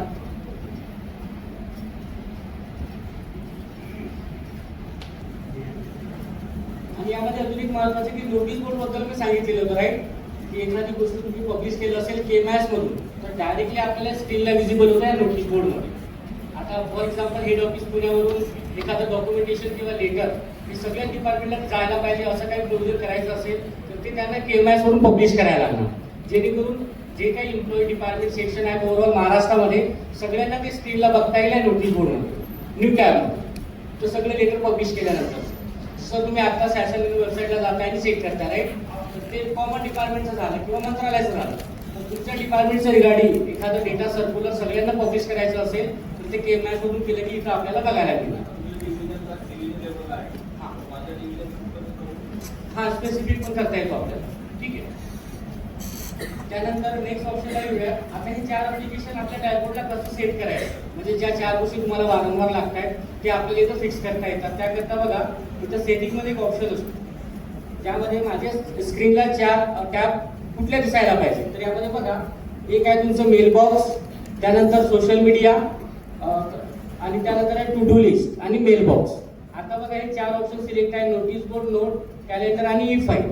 या व्यतिरिक्त मला असं वाटत आहे की नोट टॅब न सिलेक्ट करता माझ्या स्क्रीनला माझं मेल बॉक्स दिसायला पाहिजे, जेणेकरून येणारे मेल्स तुम्ही डायरेक्टली बघू शकताय ई-ऑफिस पोर्टललाच. परत तुम्हाला मेल बॉक्सला जायची गरज नाही, कुठल्या पोर्टलला जायची गरज नाही, डायरेक्टली आपलं मेल बॉक्स इथं मॅप करता येतो आपल्याला. तर आता बघा मी चेंजेस केलेला आहे. कॅलेंडर न करता मी सोशल मीडिया माझ्या स्क्रीनला दिसायला पाहिजे असं टॅब मी सिलेक्ट करत आहे. ते केल्यानंतर मी अपडेट करणार. तर ऑटोमॅटिक बघा रिफ्रेश केल्यानंतर ते तुमच्या स्क्रीनला रिफ्लेक्ट होणार, जेणेकरून आपल्याला 4 गोष्टी कुठल्या ज्या महत्त्वाच्या आहेत जे स्क्रीनला यायला पाहिजे. तर अशा पद्धतीने तुम्ही हे टॅब चेंज करू शकता. तर बघा आता इथं आलेलं आहे media gallery, E file system, तुमचं मेल बॉक्स आणि तुमचं नोटीस बोर्ड, जेणेकरून तुम्हाला रेग्युलर बेसिसला ह्या 4 गोष्टी इथं ऑपरेट करता येईल किंवा बघता येईल यामध्ये. तर अशा पद्धतीनं चेंजेस करायचं असेल तर ह्या सेटिंग्समध्ये जायचं आणि हे चेंजेस करायचं. त्याचबरोबर तुमचं पोर्टल, जसं मी सांगितलं की चेकबॉक्स तुम्ही सिलेक्ट केलं असेल की 2 टास्क मी अगेन ऑन द डिव्हाइस पासवर्डचे एक ऑप्शन, OTPचं किंवा पासवर्डलेस ऑथेंटिकेशन. तर त्या ड्युरेशनमध्ये तुमचं लॉग इन कोणी ऑपरेट करत असेल तर ते आपल्याला ट्रॅक करता येतो या सिस्टीममध्ये. तर त्याकरिता बघा इथं प्रोव्हिजन दिलेलं आहे टीम ऍक्टिव्हिटी लॉग. इथं जायचं आणि स्वतःचं लॉग इन कोणी, आता बघा काय ऑथॉरिटी लेवलला लॉग इन पण शेअर करतात, पण ऑथॉरिटीना ते ट्रॅक करता येईल की त्यांचं लॉग इन कोणी ऑपरेट केलं असेल, त्यांचं माहिती न सांगता त्यांना राईट, तर त्यांना इथं चेक करता येईल. तर यामध्ये ऑप्शन दिलेला आहे डेट आणि त्याचबरोबर कुठलं विंडो सिस्टीम होतं की गुगल क्रोम, आणि जे IP-चं फॅसिलिटी आहे आता सध्या ते रोड मॅपिंग चाललेलं आहे, जेणेकरून तुम्हाला एक्झॅक्ट फिजिकली लोकेशन कुठल्या लोकेशनवरून कुठल्या कम्प्युटरने ते ऍक्सेस झालेलं होतं त्याचा IP पण बघायला मिळणार, जेणेकरून सिस्टीम आपल्याला ट्रॅक करता येणार आहे, जेणेकरून ते सिक्युरिटी आणि इंटिग्रिटीज आपण बोलत असतो ऑनलाईन सिस्टीममध्ये ते मेंटेन राहील. ठीक आहे. तर अशा 2 गोष्टींकरिता जे आता मी सांगितले ते महत्वाचं आहे. आता आपण जाऊयात ई फाईल सिस्टीमला. सर्वात महत्वाचं की जे काही फायली वर्कआउट आता आपण करणार आहोत तर त्याकरिता आपल्याला हे ई फाईल सिस्टीम खूप महत्वाची असणार आहे. तर ई फाईल सिस्टीम मध्ये वर्कआउट करण्याच्या आधी आपल्याला काय करायचं आहे, जे डॅशबोर्ड मध्ये व्ह्यू नावाचं अप्लिकेशन दिलेलं आहे ऑप्शन बघा पहिलंच यामध्ये, इथं जाऊन काय करायचं आहे आपलं करंट असाइन रोल आणि त्याचबरोबर प्रायोरिटीच्या काही फाईल्स असतात ते आपल्याला चेक करता येतात त्यामध्ये, जेणेकरून तुम्हाला इनबॉक्समध्ये आल्यानंतर काही वेळेला कन्फ्युजन क्रिएट होतो, ते होणार नाही आणि इझिली तुम्ही त्या फाईल्स पर्यंत इझिली जाऊ शकता यामध्ये. इथं आल्यानंतर बघा की तुमचे करंट असाइन रोल काय आहे, जेणेकरून या रोलच्या माध्यमातूनच हे सिस्टीम तुम्हाला ऑपरेट करता येईल. जितके कमी रोल जितकं कमी तुम्हाला सॉफ्टवेअरचा वापर करता येतो यामध्ये, जितकं जास्त रोल असाइन असणार जितकं जास्त गोष्टी तुम्हाला इथं ऍक्सेस करता येतात, मुवमेंट करता येतात यामध्ये. तर फॉर एक्झाम्पल बघा मोस्ट ऑफ द रोल जे असतात युजरला ती डिपार्टमेंटल रिसिव्हर हा most of the common role असतो, सगळ्यांना मॅप असतो. म्हणजे कुठल्या डिपार्टमेंटवरून कोणी काही पाठवत असेल काही लोकांना तर ते करता येईल. पण सेंडरचा रोल खूप लोकांना म्हणजे रिस्ट्रिक्शन असतो, जेणेकरून स्पेसिफिक डिपार्टमेंटला त्यांना काही डॉक्युमेंट पाठवता येत नाही त्यामध्ये. तर त्याकरिता हे रोल मॅपिंग असणं गरजेचं आहे. त्यानंतर डाउनलोडर म्हणजे जे काही वर्कआउट तुम्ही करत आहात E5 सिस्टीममध्ये, तर ॲज इट इज आपल्याला डाउनलोड करता येतो जसं मॅन्युअल रेकॉर्ड तयार होतो. तर त्याकरिता डाउनलोडचं रोल मॅप असेल तरच ते करता येणार, नाही ते येणार नाही. ठीक आहे, ते कसं करायचं ते मी प्रॅक्टिकली इथं शो करतो थोड्या वेळामध्ये. त्यानंतर ड्राफ्ट अप्रुव्हल आणि ड्राफ्ट साईन हे सर्वात महत्त्वाचे रोल आहे. आता मी कालच जलसंपदा डिपार्टमेंटला जाऊन आला, त्यामध्ये काय झालेलं आहे की त्यांनी सगळ्याच युजरला ते रोल असाइन केलेले होते. त्यामुळे सरांनी जी क्वेरी रेज केलेली होती ती बरोबर आहे. ड्राफ्ट त्यांच्याच लेवलला अप्रूव्ह असेल तर त्यांना कसं ऍडिट करता येईल. तर हे रोल फक्त ऑर्गनायझेशन हेड आणि डिपार्टमेंट हेड यांनाच असायला पाहिजे. तर हे लिमिटेशन ई ऑफिस ऍडमिनिस्ट्रेटरनी रिस्ट्रिक्ट करायला पाहिजे बँकेनी ज्यांना तो लॉगिन दिलेला आहे. ठीक आहे, तर अशा प्रकारे तुमचे रोल महत्वाचे आहेत. त्यानंतर तुम्ही जे E5 सिस्टीम मध्ये वर्कआउट करत आहात त्यामध्ये तुमचं एक फाईल सेक्शन असतो आणि एक रिसिप्ट सेक्शन असतो. तर फाईल रिगार्डिंग काही महत्वाच्या गोष्टी सिलेक्ट करताना फाईल आपण सेंड केलं असेल तर इथं बघा प्रायोरिटी डिफरन्शिएट होतात. म्हणजे एखादं महत्वाचा फाईल असेल तर तुम्हाला या टॅबमध्ये येणार, त्यानंतर एखादं पार्क केलेलं फाईल असेल तर या टॅबमध्ये बघायला मिळेल. तर ह्या स्क्रीनला आल्यानंतर तुमचं जे सिस्टीम आहे E5चं ते आपल्याला इझिली ऑपरेट करता येईल. तर त्याकरिता हा इंटरफेसचा वापर करणं म्हणजे दिवसाला तुम्ही ऑफिस मल्टीपेज लॉगिन करत असणार तरी एकदा विजिट केलं तरी यामध्ये तुम्हाला खूप सोप्या पद्धतीनं डेटा ऑपरेट करता येईल. त्याचबरोबर रिसिव्हर लेटर म्हणजे एखाद्या डिपार्टमेंटमधून तुम्हाला डायरेक्ट काही लेटर रिसिव्ह होत असणार आणि मोस्ट ऑफ द आता हेच बघायला मिळत आहे. डायरेक्टली डॉक्युमेंटेशन आपल्याला रिसिव्ह होत आहे ई ऑफिस सिस्टीमला आणि मग त्याला आपल्याला ई ऑफिसमध्ये वापर करायचा आहे फाईल क्रिएशन करण्याकरिता. तर इथं दोन प्रोव्हिजन असतात, इंट्रा ऑफिस आणि इंटर ऑफिस. इंट्रा म्हणजेच काय की तुमचं अख्खा जे काही डिपार्टमेंट आहे इंडिव्हिज्युअल डिपार्टमेंट ते त्यांचा डेटा तुम्हाला येणार ह्या लॉगिनमध्ये ज्यांचं तुमचं लॉगिन क्रिएटेड आहे त्या सिस्टीममध्ये. आता उदाहरणार्थ ते कसं डिफरेशिएट होतं तर इथं बघा महा ई ऑफिस .महाराष्ट्र.gmail.in अशा प्रकारचे एक डिफरंट इन्स्टंट आहे. आता या जागी तुमचे एक डिफरंट इन्स्टंट असतात राईट. ते तुमचं पाहत आहे माहिती पुणे राईट, पुणे डिव्हिजनचं आहे. तर त्यामध्ये तुमचं जे लॉगिन असेल तर या इन्स्टंटवरून येणारे डॉक्युमेंट तुमचे येणार या इंट्रामध्ये. पण त्या व्यतिरिक्त अगर कुठलं डिपार्टमेंट असेल आणि त्यांनी तुम्हाला कुठलं डॉक्युमेंट शेअर केलं असेल तर तो रिसिव्ह होणार तुमचं इंटर ऑफिस या सेक्शनमध्ये. आणि त्याचं अजून एक इथं सेक्शन दिलेलं आहे आपल्याला बघा या टॅबमध्ये रिसिव्ह लेटरचं. इथं रिसिव्ह लेटर झाल्यानंतर त्याला आपल्याला रिसिव्ह करायचा असतो म्हणजे डायराईज करायचा असतो. आणि मग डायराईज केल्यानंतर त्या डॉक्युमेंटला एक जर तुम्ही डायरेक्टली वर्कआउट नसेल तर क्लोज करू शकताय, वर्कआउट असेल तर तो फाईलला अटॅच करू शकताय किंवा तोच डॉक्युमेंट पुढे पाठवायचा असेल तो पण करता येईल. तर ह्या तीन गोष्टी करता येतात रिसिव्ह लेटर झाल्यानंतर. ते पण आपण वन बाय वन करून बघूया. रिसिव्ह लेटरच्या बाबतीत मला म्हणजे रिसिव्ह लेटरचा ऍक्सेस सगळ्यांना दिला जातो. कारण एक आमच्याकडे जो तक्रार करतो का नाही तो मला पण पत्र पाठवतो, ऍडिशनल पाठवतो, डेप्युटीला पाठवतो. मग मी ते म्हणजे त्या तक्रारीचं पत्र ते खाली पाठवतात, मी माझं पत्र खाली पाठवतो. म्हणजे पूर्वी कसं होतं फिजिकली जेव्हा येत होतं तर ऑफिसमध्ये एकच लेटर यायचं. पण आता हे मल्टिपल ऑप्शन दिल्यामुळे खूप लेटर येतात आणि मग त्याचं अननेसेसरीली पाठवणं पण थोडं राईट. तर आपल्याला तसं आपल्याला काय करता येईल का की बाबा हे इनवर्डचे काय असेल किंवा काय कोणाला असेल. हा तर याकरिता मी सुरुवातीला सांगितले मल्टिपल हे जे रिसिप्ट्स किंवा काय हाऊ टू मॅनेज. तर याला मॅनेज करायचं असं 2-3 पद्धती आहेत. एक पहिली पद्धत मी ऑलरेडी सांगितलं की इन्व्हर्ट सेक्शन असेल पण ते युजरला माहिती नसतो राईट. म्हणजे आपण हे सांगायला पाहिजे सगळ्याच डिपार्टमेंटला की तुम्ही जे काही डॉक्युमेंट पाठवताय ते आधी इन्व्हर्टला जायला पाहिजे, इन्व्हर्ट आउटपुट सेक्शनला. पण काही लोक तर सरांनी सांगितलं की डायरेक्ट पण सेंड करतात. तर अशा वेळेला तुम्हाला काही लक्षात येत असेल तर ते डॉक्युमेंट डायरेक्टली असं तुम्हाला क्लोज करता येईल, जेणेकरून त्यामध्ये तुम्हाला रिमार्क्स लिहिता येईल की डुप्लिकेट डॉक्युमेंट आहे आणि क्लोज करता येतो, जेणेकरून तुमचं वर्कआउट त्यामध्ये डाऊन होणार. मला कळत नाही ना डुप्लिकेट आहे. मी जेव्हा पाठवतो खाली जेव्हा त्यांना ते लक्षात आल्यानंतर त्यांना करता येईल, त्यांना पण रोल असतो. हो म्हणजे पुढे तुम्हाला एकच कंटिन्यू करता येईल आणि सगळे डॉक्युमेंट तुम्हाला बाकीचे क्लोज करता येईल. ते प्रोव्हिजन दिलेलं आहे ते करून पण दाखवतोय आपण. ठीक आहे. याच्यामध्ये हा सर इकडे सरांनी जसं सांगितलं की बाहेरून जे डॉक्युमेंट येणार आहे ते सहकार्युक्त कार्यालयाच्या कुठल्या तरी एकाच डेस्कला किंवा एकाच पॉईंटला येईल अशी काही व्यवस्था याच्यामध्ये करता येऊ शकणार. तर त्यावेळेला आपण जेव्हा लॉगिन तयार करतो सिस्टीममध्ये, तर एक सेक्शनचं लॉगिन तयार करतो इनवर्ड आउटवर्ड. तर आता ते रेफर ते करत आहेत की नाही त्यावरती डिपेंड आहे. त्यांनी रेफर केलं तर ते त्याच सेक्शनला जाणार, परत तिकडे जाणार नाही. पण आता हे इन्स्टंट जे आहे कॉमन टूल्स आहे, तर त्यामुळे असं युजर स्पेसिफिक करता येणार नाही आपल्याला. नाही बरोबर कसं आहे, त्यांना जे बाहेरून पाठवलेलं जात आहे ठीक आहे, तर त्यामध्ये बघूया आपण कसं रिस्ट्रिक्ट थोडंफार आपल्या लेवलला करू शकतो. यामध्ये एकतर ते पर्याय आहे की डायरेक्ट तुम्हाला वाटत आहे की मल्टिपल रिसिव्ह झालेले आहे, तुम्ही त्यांना क्लोज करा आणि कंटिन्यू करा. एक तो पर्याय आहे, कारण की इंडिव्हिज्युअल स्पेसिफिकला थोडंसं त्यामध्ये रिस्ट्रिक्शन दिलेलं आहे. कारण की आपण ट्रान्सपरन्सी एनहॅन्सिंग म्हणत असतो, राईट. तर त्यामध्ये आपण असं कुणाला रिस्ट्रिक्ट केलं तर त्यांना म्हणा की ह्या स्पेसिफिक मला घेता येत नाही, राईट. तर ह्या गोष्टींकरिता ते लिमिटेशन आहे थोडंसं, ते थोडंसं लक्ष द्यावं लागतं. ते झाल्यानंतर आपण परत येऊया ई-फाईल सिस्टीमला. एक्झॅक्ट पहिलं कॉलम जे आहे रिसिव्ह सेक्शन दिलेलं, राईट. म्हणजे कुठले रिसिव्ह डॉक्युमेंट इनवर्ड आउटवर्डला एकतर येऊ शकतात किंवा डायरेक्ट तुम्हाला इंडिव्हिज्युअल पण काय वेळेला डॉक्युमेंट येणार इनबॉक्समध्ये. मग त्याचं नियोजन कसं करायचं ते पण इथं बघूया. आणि आलेल्या डॉक्युमेंटला रिसिव्ह कॉपी कसं देता येईल, त्या 3 गोष्टी आपण या रिसिव्ह सेक्शनच्या माध्यमातून समजून घेऊया. ठीक आहे, पहिल्यांदा बघा, आता आपण एक्झाम्पल घेऊयात की मला एक डॉक्युमेंट आलेला आहे, मला किंवा माझ्या सेक्शनला, या 2 सिनेरिओमध्ये, जेणेकरून सगळ्यांच्या लक्षात येईल की आलेल्या डॉक्युमेंटचं नियोजन कसं करायचं आहे आपण. तर एक्झाम्पल काय आहे की एक डॉक्युमेंट आहे जो आलेला आहे आणि त्याचं मला रिसिव्ह कॉपी द्यायचं आहे, ओसी द्यायचं आहे. तर ते आपल्याला डिजिटली देता येतं. मॅन्युअलमध्ये कुठले वर्कआउट करायची काही गरज नाही ई ऑफिस सिस्टीम वापरताना. ठीक आहे, तर पहिल्यांदा कसं करायचं त्याकरिता, तर इथं आपल्याला बघा मल्टिपल ऑप्शन दिलेला आहे. डॅशबोर्ड, त्यानंतर एक रिसिप्टमध्ये शॉर्टकट की आहे तुमचं डायरेक्टली, म्हणजे रिसिप्ट क्रिएट करायचं असेल तिथं डायरेक्ट क्लिक करा तर तुमचं रिसिप्टमध्ये जाणार. सेकंड ऑप्शन आहे तुमचं फाईलचं, फाईलमध्ये एखादी गोष्ट करायचं तर यावरती क्लिक करा तर फाईलला जाणार.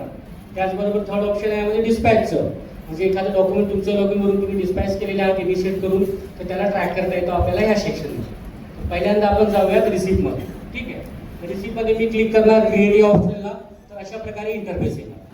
आता मला ज्या डॉक्युमेंटचं रिसिव्ह कॉपी द्यायचं आहे तो आता ऑलरेडी माझ्याकडे असायला पाहिजे, राईट. तर त्याकरिता तो एकतर तुमच्याकडे हार्ड कॉपी आला असेल तर आधी स्कॅन करायला लागेल. सॉफ्ट कॉपी आला असेल तर डायरेक्ट अपलोड या ऑप्शनवरती क्लिक करा, जेणेकरून तुमचं लोकल कम्प्युटरचं इंटरफेस इथं ओपन होणार आणि डायरेक्ट त्या डॉक्युमेंटला काय करा, इथं अपलोड करा.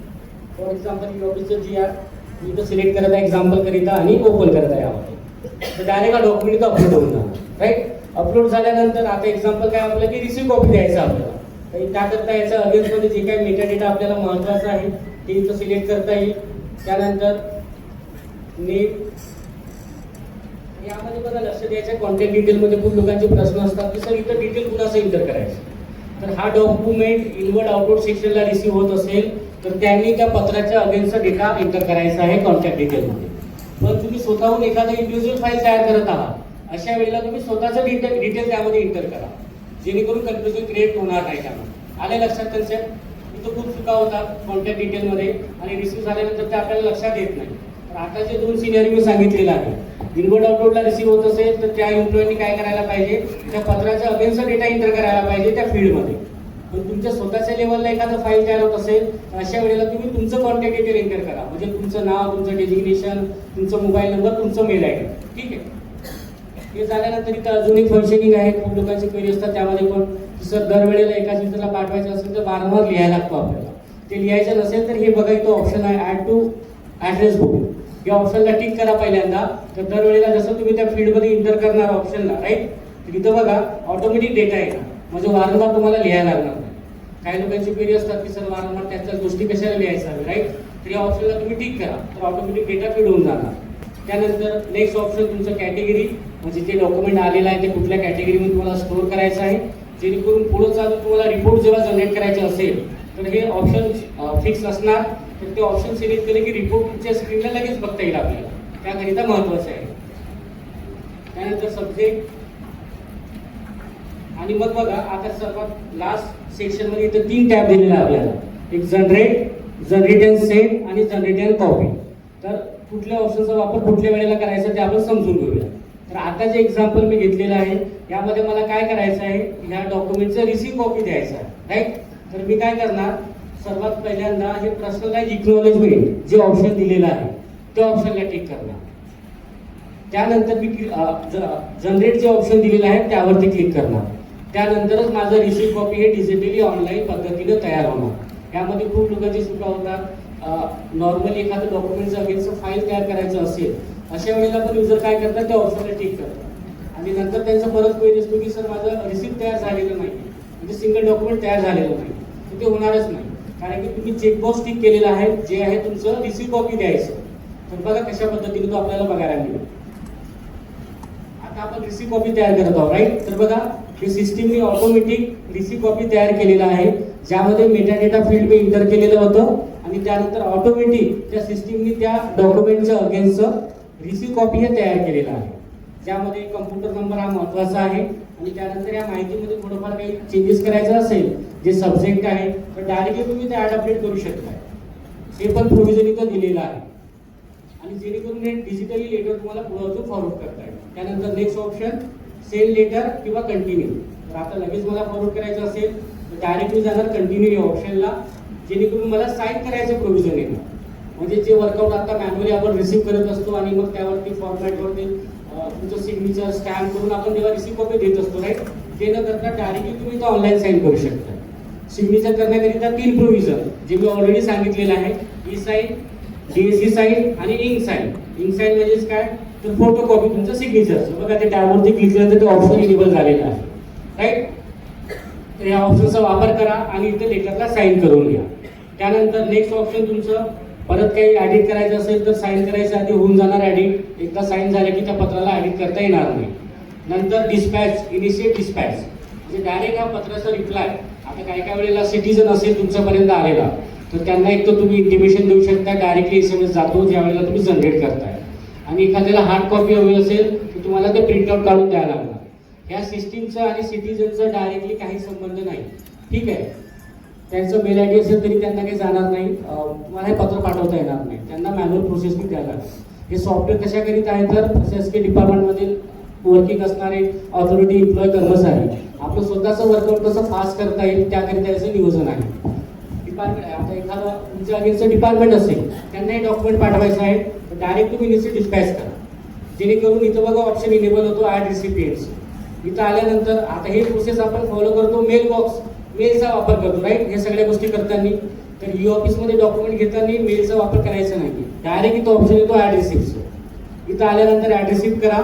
आता उदाहरणार्थ काही एम्प्लॉईकडे ई ऑफिसचं लॉगिन नसेल आता, राईट, तर त्याकरिता त्यांचं मेल आय डी इथं एंटर करा आणि त्यांचं नाव, ॲड्रेस, डिटेल एंटर करा आणि मग ॲड करा युजरला. तर डायरेक्ट हा डॉक्युमेंट त्यांना ॲड होऊन जाणार इथं आणि डायरेक्ट हा पत्र त्यांना पाठवता येईल.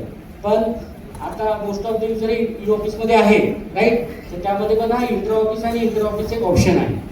यामध्ये काय करा, आधी डिपार्टमेंट सिलेक्ट करा, कुठल्या डिपार्टमेंटला पाठवायचं आहे. सगळं ओव्हरऑल महाराष्ट्रामध्ये तुम्ही कुठल्याही डिपार्टमेंटला डायरेक्ट कम्युनिकेट करू शकता यामध्ये. तर यामध्ये तुम्ही डिपार्टमेंट सिलेक्ट करायचं, ज्या डिपार्टमेंटला पाठवायचं आहे. मग त्यानंतर त्यांची इथं नावं येणार, मग काय करायचं, नावं सिलेक्ट करा, ज्या एम्प्लॉयरला किंवा युजरला पाठवायचं, डिस्पॅच करायचं आपल्याला किंवा सेक्शनला, आणि मग इथं ॲड करा. तर परत बघा हे सगळे युजर इथं ॲड होऊन जाणार आणि या सगळ्या युजरना ॲट अ टाइम हे सिंगल डॉक्युमेंटचं ओशी आपल्याला सेंड करता येईल, जी प्रोसेस आता आपण इथं समजून घेतलेलं आहे.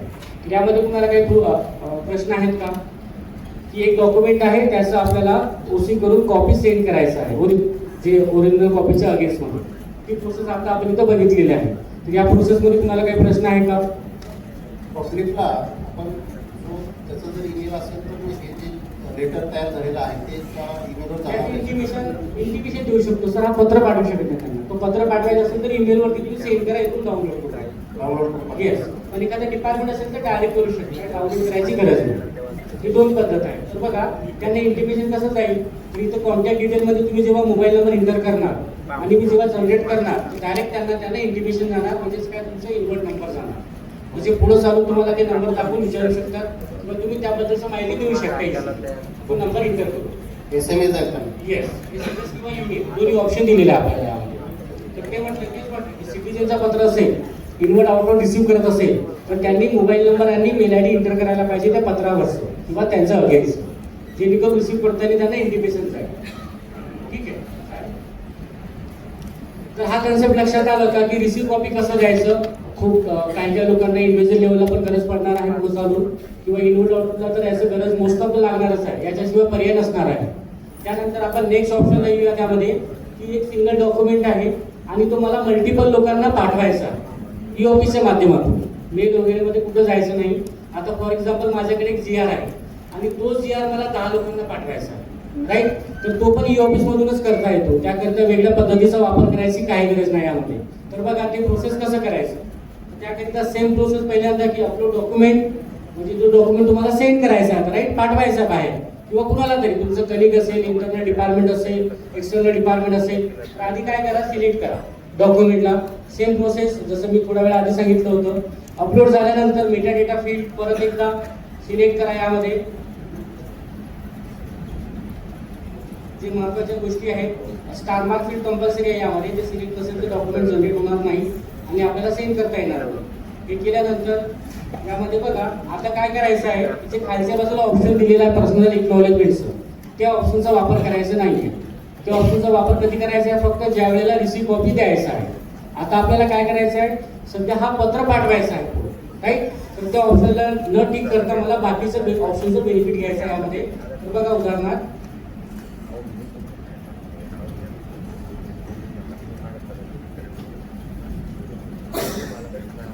Generate and send and generate and copy. तर आता हे डॉक्युमेंट मला पाठवायचं आहे, तर कुठलं ऑप्शन बेटर राहील, जनरेट अँड सेंड, राईट. तर अशा पद्धतीने जनरेट न करता डायरेक्ट क्लिक करायचं आहे जनरेट अँड सेंड या ऑप्शनला, जेणेकरून तुमचा हा इंटरफेस येणार आहे. आले लक्षात. जनरेट कुठल्या वेळेला करायचं आहे, ज्या वेळेला OC द्यायचं असेल इंडिव्हिज्युअली, पण आता मला पाठवायचं आहे तर डायरेक्ट मग जनरेट न करता डायरेक्ट सेंडवरती जाणार, म्हणजे अजून आपलं जे काही वेळ असेल ते वाचेल आणि लगेच आपल्याला पुढे फॉरवर्ड करता येईल. आता इथं आल्यानंतर काय गोष्टी महत्वाच्या ते समजून घेऊयात आपण. बघा पहिल्यांदा पहिलं युजर एक असेल जे 2 मध्ये आपल्याला ऍड करता येईल, म्हणजे सेम डॉक्युमेंट इंटरनल एक्सटर्नल दोन्ही डिपार्टमेंटला सेंड करता येतो आपल्याला यामध्ये. आता आम्ही काय वेळापर्यंत बघितलं, युजर काय करतात, इंटरनल असेल तर वेगळ्या परत एकदा तयार करतात आणि बाहेर पाठवायचं असेल तर परत तयार करतात. तसं तर परत तयार करायची गरज नाही. सेम डॉक्युमेंट तुम्ही याकरिता बघा पहिलं युजर उदाहरणार्थ आता एक युजर माझ्याकडे जे काही मला माहिती आहे त्यावरती मी बेसिसवरती सिलेक्ट करत आहे. युजर बघा पहिले युजर आलेला आहे, मी तो सिलेक्ट करणार, ठीक आहे.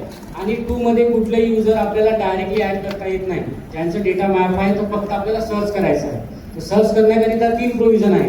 एकतर तुम्ही नावाने सर्च करा, डेजिग्नेशननी करा किंवा पोस्टनी करा, जे आपण डेजिग्नेशन म्हणतो, राईट, किंवा सेक्शननी. तरी तो बघा उदाहरणार्थ आता मला एखादा युजर सर्च करायचा आहे, मला डिपार्टमेंट सेक्शनचं नाव माहिती आहे, तर मी असं एंटर करणार, तर ऑटोमॅटिक त्या सेक्शनचं रिगार्डिंगचं जे काही नंबर ऑफ एम्प्लॉई आहेत ते ऑटोमॅटिक लिस्टमध्ये येणार. त्यामध्ये स्पेसिफिक युजरचं नाव आपल्याला सिलेक्ट करायचं आहे. त्याचबरोबर तुम्हाला त्यांचं डेजिग्नेशन माहिती असेल तर तुम्ही डायरेक्ट ते टाईप करा त्यामध्ये, तर ऑटोमॅटिक लिस्टमध्ये युजर येणार, ठीक आहे. आता एक युजर मी सिलेक्ट केलेला आहे पहिलं. आता मी म्हटलं की हा पत्र 10 लोकांना पाठवायचा आहे, तर कसं होणार यामध्ये, CC मध्ये, राईट.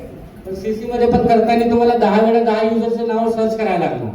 तर त्याकरिता ई ऑफिस सिस्टीम मध्ये एक ऑप्शन दिलेला आहे क्रिएट ग्रुप नावाचं. म्हणजे जसं तुम्ही व्हॉट्सअपला ग्रुप क्रिएट करताय, बरोबर, म्हणजे आता मल्टिपल लोकांना तुम्हाला वारंवार कम्युनिकेट करायचं आहे, तर डायरेक्ट तुम्ही काय करताय, ग्रुपच क्रिएट करताय. तर तसं इथे एक ऑप्शन दिलेला आहे. त्याच्या मदतीनं आपल्याला दरवेळेला युजरला सर्च न करता त्या ग्रुपच्या मदतीने डॉक्युमेंट शेअर करता येतो यामध्ये. तर ते बघूयात आपण, बघा कसं करता येईल. आता बघा 1 बाय 1 करायचं असेल तर मला CC मध्ये आल्यानंतर एक नाव टाईप करून घ्यावं लागणार, राईट. पण आपल्याला इथं प्रोव्हिजन आहे ग्रुपचं, तर ते बघूयात कसं क्रिएट करायचं. त्याकरिता बघा प्रोव्हिजन आपल्याकडे दिलेला सेटिंग मध्ये, सर्वात लास्ट ऑप्शन सेटिंग मध्ये कसं ग्रुप क्रिएट करायचं ते प्रोसेस मी इथं दाखवत आहे, ठीक आहे. तर इथे युजर ग्रुप हे ऑप्शन दिलेला आहे, यावरती क्लिक करायचं. आता मल्टिपल काही ग्रुप मी क्रिएट केलेला आहे तर तुम्हाला विजिबल होत असणार स्क्रीनला, राईट. तर अशाच पद्धतीने आपल्याला मल्टिपल ग्रुप क्रिएट करता येतात, यामध्ये कुठलंही लिमिटेशन नाही. आता असं होऊ शकतो एखाद्या डिपार्टमेंटला मल्टिपल सेक्शनला फाईल पाठवायचे असतात आणि त्यामध्ये मल्टिपल ऑथॉरिटी असतात, तर त्यांचं तुम्ही मल्टिपल ग्रुप क्रिएट करू शकता यामध्ये. तर त्याकरता काय करायचं आहे, जसं व्हॉट्सअपला एखादा ग्रुप क्रिएट करायचा असेल तर पहिल्यांदा आपल्याला काय करायला लागतो,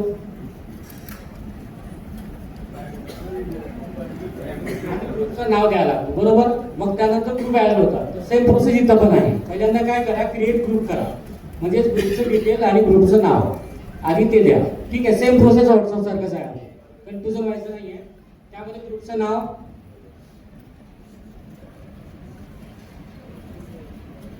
डेमो पुणे या नावाने मी क्रिएट केलेलं आहे. त्यानंतर त्याबद्दल डिस्क्रिप्शन माहिती, म्हणजे कशा प्रकारचा तुमचा ग्रुप आहे जेणेकरून तुम्हाला ते लक्षात राहील. हे सिलेक्ट इंटर करा त्यामध्ये आणि मग काय करा, सेव्ह करा. तर ऑटोमॅटिक तुमचं ग्रुप क्रिएट इथं आपल्याला बघायला मिळेल. राईट, झालेला ग्रुप क्रिएट बघा डेमो पुणे नावाने. त्यानंतर त्या ग्रुपमध्ये आपल्याला आता ज्यांना पत्र पाठवायचं आहे किंवा कम्युनिकेट करायचं आहे तर त्यांना आपल्याला ऍड करायला लागणार. तर या ग्रुपवरती क्लिक करा. तर असं इंटरफेस येईल. आता आल्यानंतर काय करा, ऍड युजर, म्हणजे ज्या युजरला तुम्हाला त्या ग्रुपमध्ये ऍड करायचं आहे तर या ऑप्शनवरती क्लिक करा. आता इथे डिपार्टमेंट सिलेक्ट करा की कुठल्या युजरचं ग्रुप तुम्हाला बनवायचं आहे. असं नाही आहे की फक्त तुम्ही तुमच्या डिपार्टमेंटचं ग्रुप बनवू शकता. यामध्ये बाहेर तुम्हाला कुठल्या डिपार्टमेंट सोबत कम्युनिकेट करायचं असेल तर त्या एम्प्लॉईचं मग तुम्ही ग्रुप तयार करू शकता यामध्ये, जेणेकरून तुम्हाला ते डायरेक्ट फाईल पाठवताना त्या ग्रुपचं नाव येणार आणि त्या ग्रुपमधल्या एम्प्लॉईला डॉक्युमेंट सेंड करता येईल. ठीक आहे, त्यामध्ये 1 बाय 1 डिपार्टमेंटचं नाव, त्यानंतर युजरचं नाव, तुम्हाला काही माहिती असतील तर तुम्ही इथं सर्च करा आधी. जीमेल मधले युजर ऍड होणार नाही यामध्ये, फक्त गव्हर्नमेंट मेल आयडी आहे त्यांचं आणि ज्यांचं लॉग इन क्रिएटेड आहे सिस्टीम मध्ये. बघा आता ऍड युजर कुठलं ऑप्शन येतं बघा, तर जे डिपार्टमेंट आहेत आपल्या महाराष्ट्र शासनामध्ये राईट, त्यामधले कोण एम्प्लॉई आहेत त्यांचंच नाव आणि त्यांचं डिपार्टमेंट येत आहे. फक्त त्यांचंच ग्रुप क्रिएट होणार यामध्ये. हे झाल्यानंतर ऍड युजर इथं मल्टिपल बघा मी केलेलं ऑलरेडी, वारंवार न करता मी परत येणार काय युजर ग्रुपला आणि इथं बघायचं नंबर ऑफ युजर आहे तुम्हाला इथं बघायला मिळेल यामध्ये. आता फॉर एक्झाम्पल या ग्रुपमध्ये मी 2 ते 3 लोक ऍड केलेले आहेत. तर याचं बेनिफिट कसं घेता येईल हे बघा इथं आपण बघूया. आता जे रिसिप्ट आपण तयार केलेलं होतं डॉक्युमेंट केल्यानंतर मी ओपन करणार. ओपन केल्यानंतर परत सेंडर जाणार. इथं आल्यानंतर मी एक युजर इथं सिलेक्ट करणार राईट. हा युजर इथं मला लिस्टमध्ये ऍड होऊन जाणार. आता बाकीचे युजर जे आहे मला ग्रुपमध्ये ऍड करायचं आहे तर इथं बघा ऑप्शन तुम्हाला आता सध्या डिसेबल आहे. तर ज्या वेळेला मी सीसी मध्ये क्लिक करणार तर इथं बघा ऑटोमॅटिक ग्रुप नावाचं ऑप्शन एक इनेबल होईल. बघा आलंय ग्रुप नावाचं ऑप्शन राईट. आता या ग्रुपवरती क्लिक करा आणि या ग्रुपमधल्या कुठल्या डिपार्टमेंटला तुम्हाला पाठवायचं आहे त्या ग्रुपला आधीच सिलेक्ट करा. सिलेक्ट केल्यानंतर त्या ग्रुपमध्ये जे काही एम्प्लॉईचे नावं असणार तर या लिस्टमध्ये तुम्हाला बघा ऑटोमॅटिक येणार. आता काय काय वेळेला असं पण होणार की त्या 10 लोकांमधल्या 5 लोकांनाच पाठवायचं आहे तर स्पेसिफिक तुम्ही इथं अजून सिलेक्ट करू शकता किंवा डायरेक्टली सगळ्यांना पाठवायचं आहे तर ऍड ग्रुप करा. बघा खाली युजर इथं सीसी मध्ये ऑटोमॅटिक येणार. जेव्हा तुम्ही ऍड ॲपला इथं सिलेक्ट करणार ऍड ग्रुप नावाचं, हे बघा सगळे युजर आलेले आहेत. हे मला टाईप करायला लागलेलं नाहीये. अशा पद्धतीनं पहिल्यांदा नियोजन करा आणि मग नंतर तुम्हाला सोपं जाईल ऑपरेट करायला. असं सर ऑफिसमध्ये जी सिस्टम असते, आवाज झालं त्याच्यानंतर सेक्शनला जाणार, नंतर ऑफिसरला जाणार, त्याच्यानंतर ऑफिस हेडला जाणार आणि नंतर सेट होणार. ही सिंगल युजर सिस्टमनी एकदा कम्प्लीट प्रोसेस आहे. हा हे झालं सिंगल. यामध्ये मल्टिपल युजरचं नको, सिंगल युजरचं. तर हे सिंगल युजरचं स्पेसिफिक आहे. म्हणजे आता तुमच्या ऑफिस हेडरला फॉर एक्झाम्पल ऑफिस हेडरला हे पत्र आलेलं होतं, त्यांनी सगळं व्हेरीफाय केलं पण त्यांना तरी कुणातरी हायर ऑथॉरिटीनं अजून पाठवायचे असतात मंत्रालय लेव्हल डिपार्टमेंटला. तर त्यावेळेला या पद्धतीचं बेनिफिट घेऊ शकतात. त्याकरिता आपण सांगितलं. आता जाऊयात आपण फाईल सिस्टीमला. ठीक आहे सर एक याच्यामध्ये आता जे ग्रुपचं सरांनी सांगितलं की नाही ते फाईलमध्ये क्रिएट फाईल. तर अशा प्रकारे एक इंटरफेस येतो आपल्याला जेव्हा नवीन फाईल बनवायची असेल यूपी सिस्टीममध्ये. तर फाईल तुम्ही कधी तयार करणार, ज्या वेळेला तुमच्याकडे डॉक्युमेंट असेल, बरोबर आहे, किंवा नसेल तर आपल्याला तयार करायला लागणार आणि मग त्या फाईलला ऍड करायला लागणार. पण पहिल्यांदा नवीन फाईल तयार करायची असेल तर आपल्याला काय करायचं आहे, फोल्डर तयार करायचं आहे पहिल्यांदा. ठीक आहे, फोल्डर नसेल आपल्याकडे तयार केलेलं त्यामध्ये एक प्रोव्हिजन होतं की रिसिप्टमध्ये जेव्हा आपण रिसिप्ट तयार करत असतो तर डायरेक्ट बघा रिसिप्टच्या पुढे एक ऑप्शन येतो पुटिंग फाईलचं नाव. म्हणजे असं नाही आहे की दरवेळेला कंपल्सरी की तुम्ही पहिल्यांदा फोल्डरच तयार करा आणि मग डॉक्युमेंट ऍड करा. तुमच्याकडे ऑलरेडी डॉक्युमेंट आलं असेल तर त्याच डॉक्युमेंटला सिलेक्ट करा तर पुटिंग फाईलचा ऑप्शन येतो आणि मग तुमच्याकडे फाईल असेल त्या फाईलला सिलेक्ट करा, डॉक्युमेंट डायरेक्ट हा डॉक्युमेंटच्या फाईलला ऍड होऊन जातो. तर हे एक अदर प्रोसेस आहे त्यामध्ये. पण आता आपण 1 बाय 1 सिंगल बाय प्रोसेसने जाऊयात. रिसिप्ट सेक्शन क्लोज करूयात आणि फाईल पहिल्यांदा क्रिएट करूयात. फोल्डर कवर इथं आल्यानंतर नेचर ऑफ फाईल इलेक्ट्रॉनिक हा बाय डिफॉल्ट असणार आहे. त्यानंतर टाईप ऑफ फाईल नॉन एसीपीएस आणि एसीपीएस हा खूप महत्त्वाचा आहे.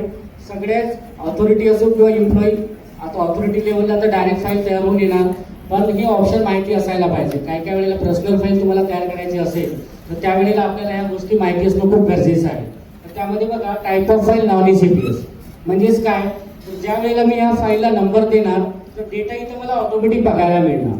तर अशा प्रकारच्या ज्या फाईल्स आपण क्रिएशन करतो तर त्या फाईलला म्हटलेलं आहे नॉन एसीपीएस फाईल. यामध्ये बघा उदाहरणार्थ ऑर्गनायझेशन, मग त्या ऑर्गनायझेशन मध्ये टेबल नंबर ऑफ सेक्शन किती आहे. आता उदाहरणार्थ इथं फॉर एक्झाम्पल ऍडमिन हा सेक्शन आहे किंवा डिपार्टमेंट आहे, राईट. आता तुमचं ऑर्गनायझेशनचं नाव काय आहे, फुल नाव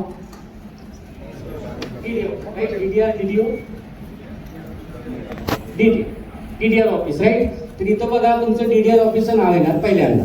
मग तिथं आल्यानंतर तुमचे डिपार्टमेंट येणार. सगळ्यांचे डिपार्टमेंट वेगवेगळे आहेत, राईट. आणि त्यामध्ये पण मल्टिपल सेक्शन आहे, राईट. तर फॉर एक्झाम्पल इथं कन्सिडर करा की हा तुमचं ऑर्गनायझेशन आहे, त्यामध्ये मग तुमचा हा डिपार्टमेंट आहे आणि मग त्या डिपार्टमेंटला मल्टिपल टेबल, ठीक आहे. आता फॉर एक्झाम्पल इथे ऍडमिन 1 एक टेबल आहे. मग ऍडमिन 1 टेबलला कशा प्रकारच्या फाईल्स तयार होतात. तर या जागी आता जे फाईलची लिस्ट आलेलं आहे यामध्ये तुमचं डिपार्टमेंटचं फाईलची लिस्ट येणार. तर अशा प्रकारे जेव्हा तुम्ही ड्रॉपडाऊन मेनूमधून ऑप्शन सिलेक्ट करणार आणि फाईल तयार करणार तर अशा प्रकारच्या फाईल्सला म्हटलेलं आहे नॉन एसएफएस फाईल, ज्यामध्ये फक्त ऑप्शनचा वापर करून आपल्याला फाईल क्रिएट करायला लागतो. आणि यामध्ये एक नेक्स्ट ऑप्शन आहे एसएफएस फाईल्स. तर यामध्ये बघा फाईल नंबर तुमचा ब्लँक आलेला आहे. तर याचा वापर कुठल्या वेळेला होणार, ज्या वेळेला तुम्हाला नॉन एसएफएस फाईलमध्ये ऑप्शन दिलेला नसेल आणि त्या सब्जेक्टचं फाईल तुम्हाला क्रिएट करायचं असेल तर अशा वेळेला तुम्हाला जावं लागणार एसएफएस फाईलला, ज्यामध्ये फाईल नंबर हा आपल्याला स्वतःहून इथं टाईप करायला लागणार आहे. तर हा डिफरन्स आहे एसएफएस आणि नॉन एसएफएस, ज्यामध्ये एसएफएस फाईलला स्वतःहून सगळं लिहायला लागतं आपल्याला आणि नॉन एसएफएस मध्ये सगळं आधीच लिहिलेलं असतो, फक्त त्याचा वापर करून आपल्याला फाईल क्रिएट करायची असते.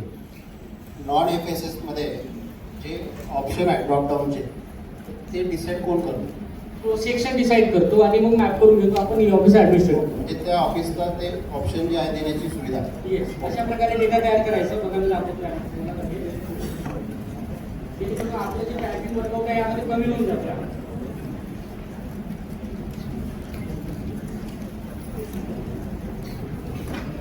समजतं काय, समजतंय नाही ह्याच्यात मी करून घेतोय नंतर बघू ना आपण. फाईल हे डेटा अशा प्रकारे तयार करायला. होईल थांबा तर सगळं होईल. त्यामध्ये मल्टिपल तुमचे डिपार्टमेंट, मग त्या डिपार्टमेंटला सेक्शन आणि त्यामध्ये नंबर ऑफ फाईलचं सब्जेक्ट हा सगळं डेटा आधी मॅप करायचा असतो, जेणेकरून ऑटोमॅटिक त्या लिस्टमध्ये येणार आणि एक तुमचं सिस्टमॅटिक फाईल नंबर तयार होणार, तो सिस्टीम देणार. पण मॅन्युअली जेव्हा तुम्ही बघायचा एसएफएसचा वापर करणार यामध्ये तर काय होणार, पुढे चालून आपल्याला कुठे ट्राय करायचं असेल तर ते करताच येत नाही किंवा अवघड जातं. कारण की यामध्ये आपण स्वतःचे स्टँडर्ड फॉलो करतो. स्वतःचं स्टँडर्ड फॉलो न करता डिपार्टमेंटचं स्टँडर्ड फॉलो करायला पाहिजे, जेणेकरून तो डेटा पुढे चालून डिपार्टमेंटला सर्च करता येईल, त्या युजरला सर्च करता येईल. त्याकरिता नॉन एसएफएस खूप महत्वाचा आहे. त्याच्यामध्ये सुरुवातीला काही ड्रॉपडाऊन मेनू दिलेले आहेत, नंतर लक्षात आलं काही महिन्याने की अजून त्याच्यामध्ये 2 मेनू ऍड करायला पाहिजे. त्यासाठी मग पुन्हा मॅपिंगची प्रोसेस करून घ्या. येस, मॅपिंगची प्रोसेस ऍड करून तुम्हाला घ्यावं लागणार. ओके, आता पहिल्यांदा आपण बघूयात नॉन एसएफएस फाईल, जेणेकरून तुम्हाला लक्षात येईल की फाईल नंबर कसा तयार होतो आणि कसं आपल्याला पुढे चालून ऑपरेट करायला सोपं जातं. फॉर एक्झाम्पल ऍडमिन डिपार्टमेंट, ज्यामध्ये मल्टिपल जास्त प्रमाणात डेटा आहे, त्याकरता हा एक्झाम्पल घेतलेला आहे ऍडमिन आणि यामध्ये for example appointment set file किंवा इंटरनल ट्रान्सफर किंवा ॲडिशनल चार्ज असायचं पण फाईल असतात काही आपल्याकडे, राईट. एक्झाम्पल घेऊयात अपॉइंटमेंट्स, किंवा तुम्ही एखादा सब्जेक्ट सांगा तो सेम सब्जेक्ट यामध्ये घेऊया, जेणेकरून अजून सोपं जाईल तुम्हाला समजायला. हा एक कॉमन एक्झाम्पल आहे, जेणेकरून ओव्हरऑल पूर्ण महाराष्ट्रामध्ये किंवा भारतामध्ये पण कॉमन आहे. तर स्पेसिफिक घ्यायचं असेल तर तुम्ही सब्जेक्ट सांगा, त्या सेम सब्जेक्टचं फाईलचं आपण तयार करून बघू.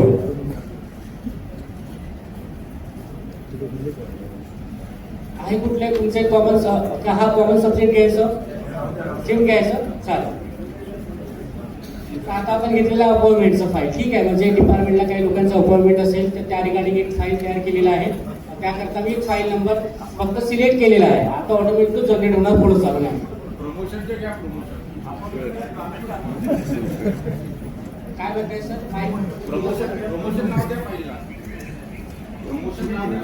प्रमोशन, ओके, प्रमोशनचं नाव काय नाही, प्रमोशन लिहिलेलं. तर अशा वेळेला बघा, आताच बघा तुम्हाला गोष्टी लक्षात आली असेल, असं काही ऑप्शन तुम्हाला बघायला मिळणार नाही. फॉर एक्झाम्पल एखाद्या वेळेला, तर अशा वेळेला तुम्हाला तुमचं वर्कआउट न थांबवता एसएफएस मध्ये जाऊन ते देऊन फाईलचं नाव क्रिएट करता येतं. तर त्याकरिता हे ऑप्शन आहेत त्यामध्ये. आणि असं खूपदा होणार आहे, काय काय वेळेला रिअल टाइम मध्ये नवीन सब्जेक्ट तयार होतात किंवा येतात आपल्याकडे. तर अशा वेळेला ना एसएफएस वरती क्लिक करून फाईल क्रिएट करा. नाहीतर काय काय डिपार्टमेंटला बघितलेलं आहे, महिने वर्ष तो पेंडिंग राहतो की सर तो सब्जेक्टच नाही त्यामध्ये. तर तसं न करता त्या ऑप्शनचं बेनिफिट घ्या आणि लगेच फाईल तुमचं लॉगिन वरून कंटिन्यू करून फॉरवर्ड करा. ठीक आहे.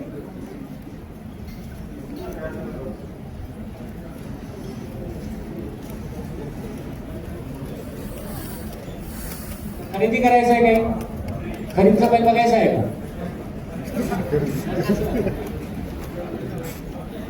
आणि काय ते आपल्याला कळलं पाहिजे. लिव्हचं बघायचं आहे, लिव्ह घ्यायचं आहे. लिव्ह करिता बघा ऍडमिन युजर आहेत ते अशा प्रकारचे लिव्ह मॅनेज करतात किंवा फाईल्स आपण तयार करत असतो. तर असं सब्जेक्ट आपल्याला पण द्यायचा आहे, म्हणजे आपल्याला लिहावं लागणार नाही. ई ऑफिसमध्ये वर्कआउट करताना सगळं डेटा ऑटोमॅटिक बघायला मिळेल. फॉर एक्झाम्पल मेडिकल लिव्ह घ्यायचा आहे मला, उदाहरणार्थ. ठीक आहे. त्याच्याकरता फाईल तयार करायचा आहे. तर आता मी सब्जेक्ट सिलेक्ट केलेला आहे. केल्यानंतर सब्जेक्ट तुमचं काय राहील?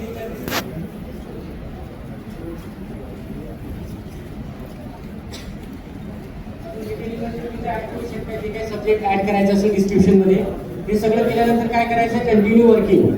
ठीक आहे. तर इथं बघा एक नोटिफिकेशन येणार. हे जे फाईल नंबर मी आता सिलेक्ट केलेला आहे ते फायनल राहणार आणि पुढे चालून तुम्हाला तो ऍडिट करता येणार नाही. आणि ही जी फाईल तयार होणार आहे ते डिलीट पण करता येणार नाही या सिस्टीम मधून. फक्त काही चुकीचं असेल किंवा काम कम्प्लीट झालं असेल तर क्लोज करता येईल, पण डिलीट करता येणार नाही. ठीक आहे. तर प्रोसीड करायचं, जेणेकरून बघा इंटरफेस येणार. इंटरफेस मध्ये काय काय गोष्टी आलेल्या आहेत तर बघा, तुमचं फाईल नंबर जे मी असाइन केलेलं होतं की हा डिपार्टमेंट होतं, त्या डिपार्टमेंटला मी आता सेक्शन नंबर 12 म्हणजे पहिलं जे सेक्शन होतं ऍडमिन, त्या सेक्शन मध्ये 4 नंबरचं फाईल मी तयार करत आहे मेडिकल न्यूज. हे ट्रॅक करता येतं. पण या जागी तुमचे एसएमएस फाईल असतं तर असं ट्रॅकिंग करता आलं नसतं आपल्याला. त्या फाईल नंबरवरून लक्षात आलं नसतं. पण या फाईल नंबरवरून लक्षात येत आहे की ती फाईल कुठल्या सेक्शनला तयार झालेली आहे, कुठल्या डिपार्टमेंटला झालेली आहे आणि त्याचं काय सब्जेक्ट असणार आहे, हे सगळं आपल्याला या नंबरवरून लक्षात येत आहे. आणि सगळ्या फाईलला सिस्टीम आहे, युनिक नंबर देत असतो, तो कम्प्युटर नंबर. तर हा बघा इथे युनिक नंबर दिलेला आहे. ई ऑफिस सिस्टीम मध्ये कुठलेही रेकॉर्ड तुम्हाला फास्ट सर्च करायचं असेल तर सर्वात युजफुल आहे त्याचा कम्प्युटर नंबर, ज्याने आपल्याला रेकॉर्ड खूप फास्ट सर्च करता येतात सिस्टीम मध्ये. सुरुवातीला ठीक आहे, कमी रेकॉर्ड आहे तर तुम्हाला लगेच तुमच्या स्क्रीनला बघता येईल, पण पुढे चालण्याचा वापर जास्त प्रमाणात होईल आणि मग रेकॉर्ड आपल्याला लक्षातच येणार नाही. त्याकरिता कम्प्युटर नंबरचा तुम्ही बेनिफिट घेऊ शकताय. ज्यामध्ये फाईल क्रिएट केलेलं असेल तर त्या फाईलला कम्प्युटर नंबर हा युनिक नंबर आलेला असेल. बघायचं असेल की कवर फोल्डर कसं तयार झालेलं आहे तर इथं हा प्रिंटचा ऑप्शन असतो म्हणजे डाउनलोड. इथं आल्यानंतर एक्झॅक्ट तुम्ही ते बघू शकता की कशा प्रकारे तुमचं फक्त सध्या फाईल कव्हर मी तयार केलेला आहे. तुम्हाला बघायचं असेल तर प्रिव्ह्यू करा, यामध्ये तुम्हाला कव्हर फोल्डर बघायला मिळणार. जसं मॅन्युअल फाईलमध्ये तुम्ही कव्हर फोल्डर तयार करता, बरोबर आहे. तर इथं बघा फाईल नंबर महत्वाचा हा आलेला आहे. तर या नंबर करिता नॉन एसएमएस फाईलचा वापर करणं खूप महत्वाचं आहे, जेणेकरून इन फ्युचरमध्ये ट्रॅकिंग करायला सोपं जाणार आहे. तर अशा प्रकारे तुमचा फोल्डर कव्हर इथं तयार झालेला आहे, फक्त फोल्डर कव्हर. आता यापुढे आपण येऊयात नोटिंग आणि टिप्पणीला. करस्पॉन्डन्स पण ऍड करता येईल आणि ड्राफ्ट त्या सेम फाईलला. तर हे आता जे कव्हर फोल्डर मी क्रिएट केलेला आहे तर तो कुठं असणार? आता मी तर बॅक झालेला आहे. आतापर्यंत ई ऑफिस मध्ये कोणी कोणी फाईल क्रिएट केलेला आहे? 3 ते 4च हँड फक्त ओव्हर झालेले आहेत, बाकीच्यांनी अजून पण फाईल क्रिएट केलेलं नाहीये का?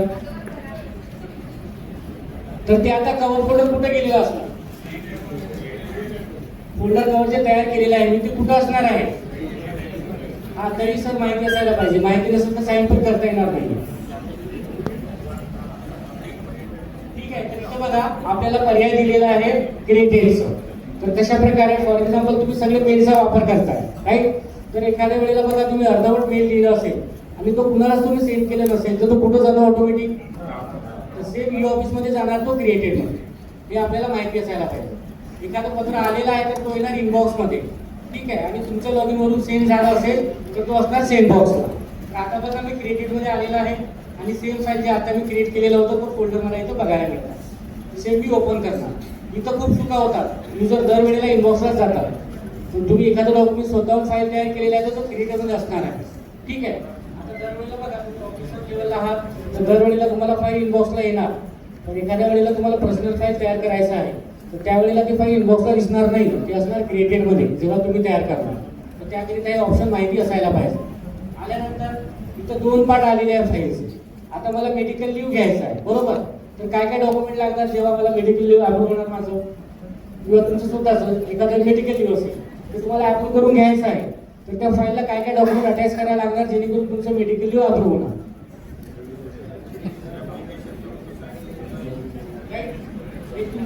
कधी व्हायचं त्याचा रिपोर्ट, मेडिकल जे काही तुमचे इश्यू आहे त्या रिगार्डिंगचं डॉक्युमेंटेशन हे सगळं आपल्याला अटॅच करायला लागतं त्या फाईलला. तर सेम प्रोसेस ई ऑफिसमध्ये पण आहे. ते डॉक्युमेंट इथं अटॅच करायला लागणार आपल्याला. तर ते अटॅच करण्याकरिता पहिल्यांदा तुमच्याकडे काही डॉक्युमेंट क्रिएटेड असणार स्कॅन केलेले जे आपण बघितलं होतं पहिल्यांदा रिसिप्टमध्ये. तर डायरेक्ट बघा इथं ॲड रिसिप्टचं ऑप्शन असतं. पण तुम्हाला रिसिप्टच माहिती नसेल तर ते डॉक्युमेंट ॲड करता येणार नाही. तर त्याचकरिता मी पहिल्यांदा रिसिप्ट हे सेक्शन सांगितलं होतं जेणेकरून ते डॉक्युमेंट तिथून आपल्याला इथं घेता येईल. तर आता काय कन्सिडर करूया की जे थोड्या वेळा आधी मी काही डॉक्युमेंट क्रिएट केलेलं होतं तर ते एक तुमचं मेडिकल सर्टिफिकेट आहे, एक तुमचं जॉईनिंग लेटर आहे आणि एक तुमचं अजून ॲडिशनली काही डॉक्युमेंट रेफरन्स करिता द्यायचं असेल ते आहे. असं कन्सिडर करूया. हे 3 डॉक्युमेंट मला माझ्या मेडिकल लिव्हच्या फाईलला अटॅच करायचं आहे. हे मी सिलेक्ट केलेलं आहे. सिलेक्ट केल्यानंतर आता जे पहिलं डॉक्युमेंट आहे ते तुम्हाला फाईलमध्ये पहिल्यांदा दाखवायचं असेल तर ठीक आहे, ते ऑटोमॅटिक येणार. पण आता जे 3rd नंबरचं डॉक्युमेंट आहे ते मला असं वाटत आहे की ते माझ्या फाईलला जी मी तयार करत आहे त्या फाईलला पहिल्यांदा जायला पाहिजे. तर त्याकरिता बघा इथं ॲरो दिलेला आहे. या ॲरोनी तो डॉक्युमेंट आपल्याला अपडाऊन करता येतो जेणेकरून तो डॉक्युमेंट तुमचं पहिल्या नंबरला येणार. आणि मग काय करा, रिमार्क्स एंटर करा जेणेकरून या फाईलच्या करस्पॉन्डन्स साईडला तुम्ही जे पहिल्यांदा सिक्वेन्स चेंज केलेला आहे ते डॉक्युमेंट इथं तुम्हाला पहिल्यांदा बघायला मिळणार तुमचं ऑल डॉक्युमेंट. तर अशा प्रकारे तुमचं तयार होतं करस्पॉन्डन्स साईड जे म्हणतो आपण रेफरन्स साईड. बरोबर आहे. मॅन्युअल फाईलला पण 2 पार्ट असतात महत्वाचे. कुठले असतात? लोटिंग आणि करस्पॉन्डन्स. तर आता आपण तयार केलेला आहे करस्पॉन्डन्स. ज्यामध्ये 3 डॉक्युमेंट जे मी बोललेलं होतं ते इथं अटॅच केलेलं आहे. 9 पानाचं डॉक्युमेंट आहे. तर अशा प्रकारे तुमचं फाईलला जे ऑनलाईन फाईल तुम्हाला तयार करायचं आहे मेडिकल लिव्हचं जे तुम्ही मॅन्युअली करताय राईट, सेम फाईल तुम्हाला सिस्टीममध्ये करायचं असेल तर या पद्धतीने. तर आता उदाहरणार्थ माझ्याकडे रिसिप्ट अवेलेबल होतं तर मी डायरेक्ट ॲड केलं. पण ज्यावेळेला डॉक्युमेंट इथं अपलोड नसणार तयार केलेलं तर आधी रिसिप्ट क्रिएट करायला. तर त्याचकरिता सुरुवातीला मी ते रिसिप्ट क्रिएट करून दाखवलेलं होतं जेणेकरून तसं काही परत वर्कआउट आलं तर डायरेक्ट इथे क्रिएटेडमध्ये जायचं रिसिप्टमध्ये राईट. क्रिएटेड असणार तर, नसेल तर आधी इथं अपलोड करायला लागतं. तर क्रिएटेड असेल तर इथं क्रिएटेडमध्ये जा, सिलेक्ट करा आणि इथं ऑप्शन येतो बघा, सॉरी मी रिसिप्ट सेक्शनला जायला पाहिजे. इथं सिलेक्ट करा आणि पुट इन फाईल करा. ही दुसरी पद्धत. म्हणजे रिसिप्ट तुमच्याकडे आहे आणि त्या फाईलला लावायचं आहे.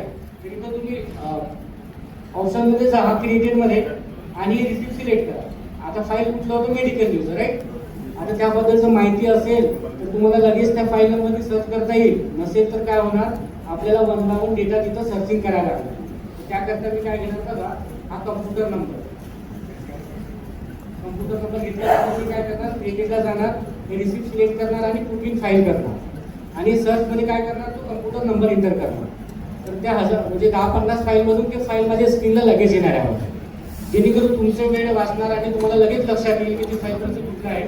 सिलेक्ट करा, रिमार्क्स एंटर करा आणि अटॅच करा. तर डायरेक्ट ते सगळे डॉक्युमेंट तुमच्या त्या फाईलला अटॅच होतात. आता फाईल तुमचं कुठं स्टोअर आहे? क्रिएटेडमध्ये. बरोबर. फाईल ओपन करा तर सगळे डॉक्युमेंट मध्ये येते तुम्हाला 1 by 1 बघायला मिळेल. तर अशा पद्धतीने आपल्याला करस्पॉन्डन्स साईट तयार करता येतो ई ऑफिस सिस्टीममध्ये. दोन्ही पद्धती. पहिल्यांदा फोल्डर कव्हर तयार करा आणि मग डॉक्युमेंट अटॅच करा. पण आधी तुमच्याकडे फाईल तयार असेल तर मग त्याला कसं रिसिप्ट ॲड करायचं जे आता पद्धतीने सांगितलेले आहे.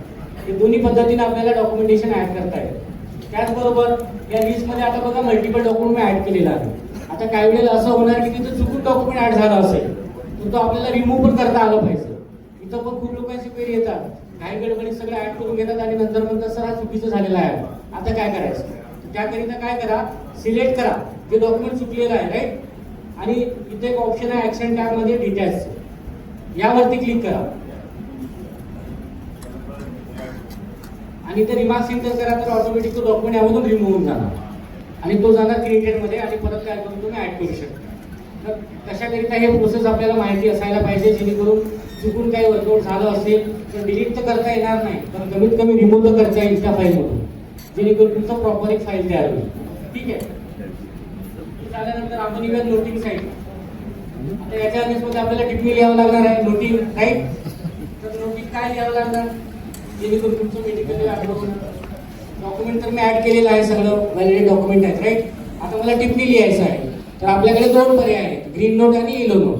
त्यामध्ये तुम्ही पहिल्यांदा कुठलीही नोट घ्या तर मी यावरती क्लिक करणार. इथं आल्यानंतर आता तुम्हाला नोटिंग लिहावं लागणार. तर आता जे सुरुवातीला आपण खूप प्रश्न बघितलेला होता तर नोटिंगच्या रिगार्डिंग मोस्ट ऑफ द प्रश्न जे मला लक्षात आले यामध्ये राईट. तर आपल्याकडे नोटिंग लिहिण्याकरिता सध्या मल्टिपल प्रोव्हिजनचा आपण वापर करत आहोत. तर पहिलं प्रोव्हिजन काय की मॅडम जसं सांगितलं यामध्ये की सर आम्ही डेटा कॉपी पेस्ट करून घेतो वर्ड फाईल मधून, बरोबर. काही लोक त्या प्रोव्हिजनचा पण वापर करतात. मग दुसरी पद्धत काय आहे यामध्ये, तर बघा इथे ऑप्शन दिलेला आहे लँग्वेज, आणि इथं सिलेक्ट करा त्या लँग्वेज मध्ये लिहायचं आहे, ठीक आहे. आणि त्यानंतर तुमचं त्या लँग्वेज मध्ये लिहायचं आहे, ज्या लँग्वेज त्याचा फॉन्ट काय असणार आहे ते इथं सिलेक्ट करा आणि मग इथं टाईप करायला. जसं तुम्ही नॉर्मल वर्ड फाईल मध्ये टाईप करताय तर त्या लँग्वेज मध्ये येणार. आता मी टाईप कसं केलं त्यामध्ये तसं दिसत आहे. मराठी टाईप करणार एक्झॅक्टली तर मराठीमध्ये येणार, ठीक आहे. आणि आधी आपण ठरवायचं आहे तुम्ही सिलेक्ट करायचं.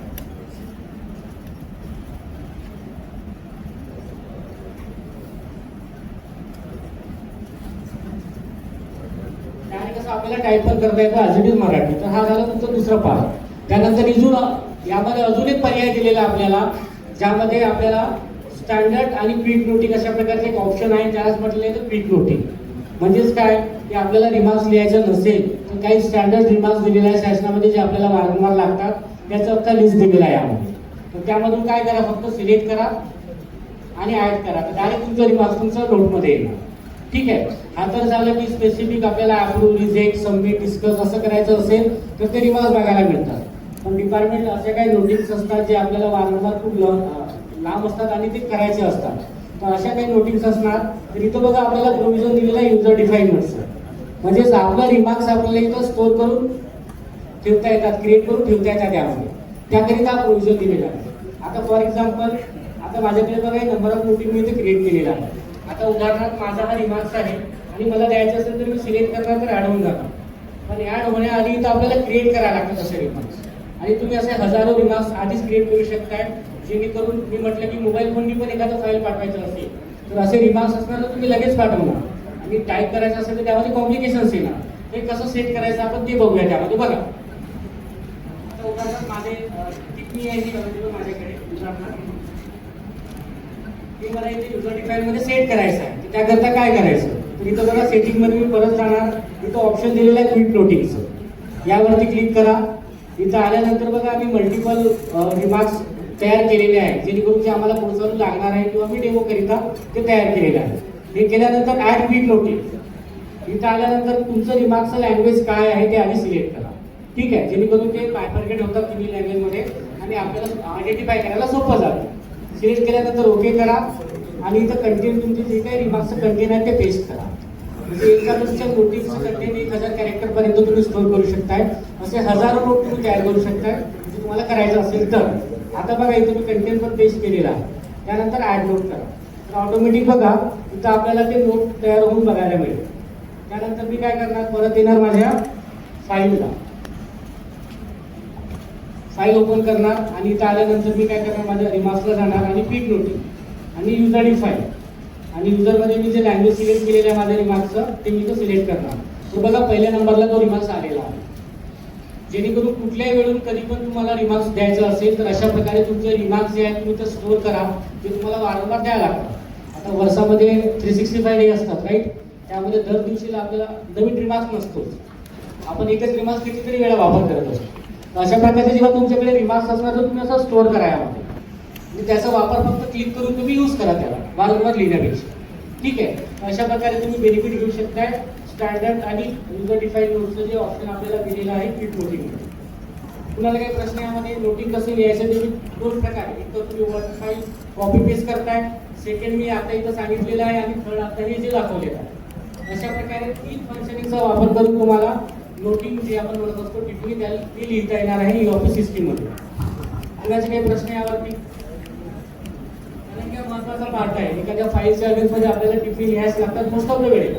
नसेल तर तुम्ही ब्लँक टिप्पणी पण असून फाईल पाठवू शकता राईट. आता उदाहरणार्थ या फाईलला मी टिप्पणी डिस्कार्ड करत आहे सर आणि ब्लँक टिप्पणी आहे. पण आता माझं मेडिकल यूजचं फाईल आहे राईट आणि मला त्यावरती टिप्पणी लिहायचं नाही.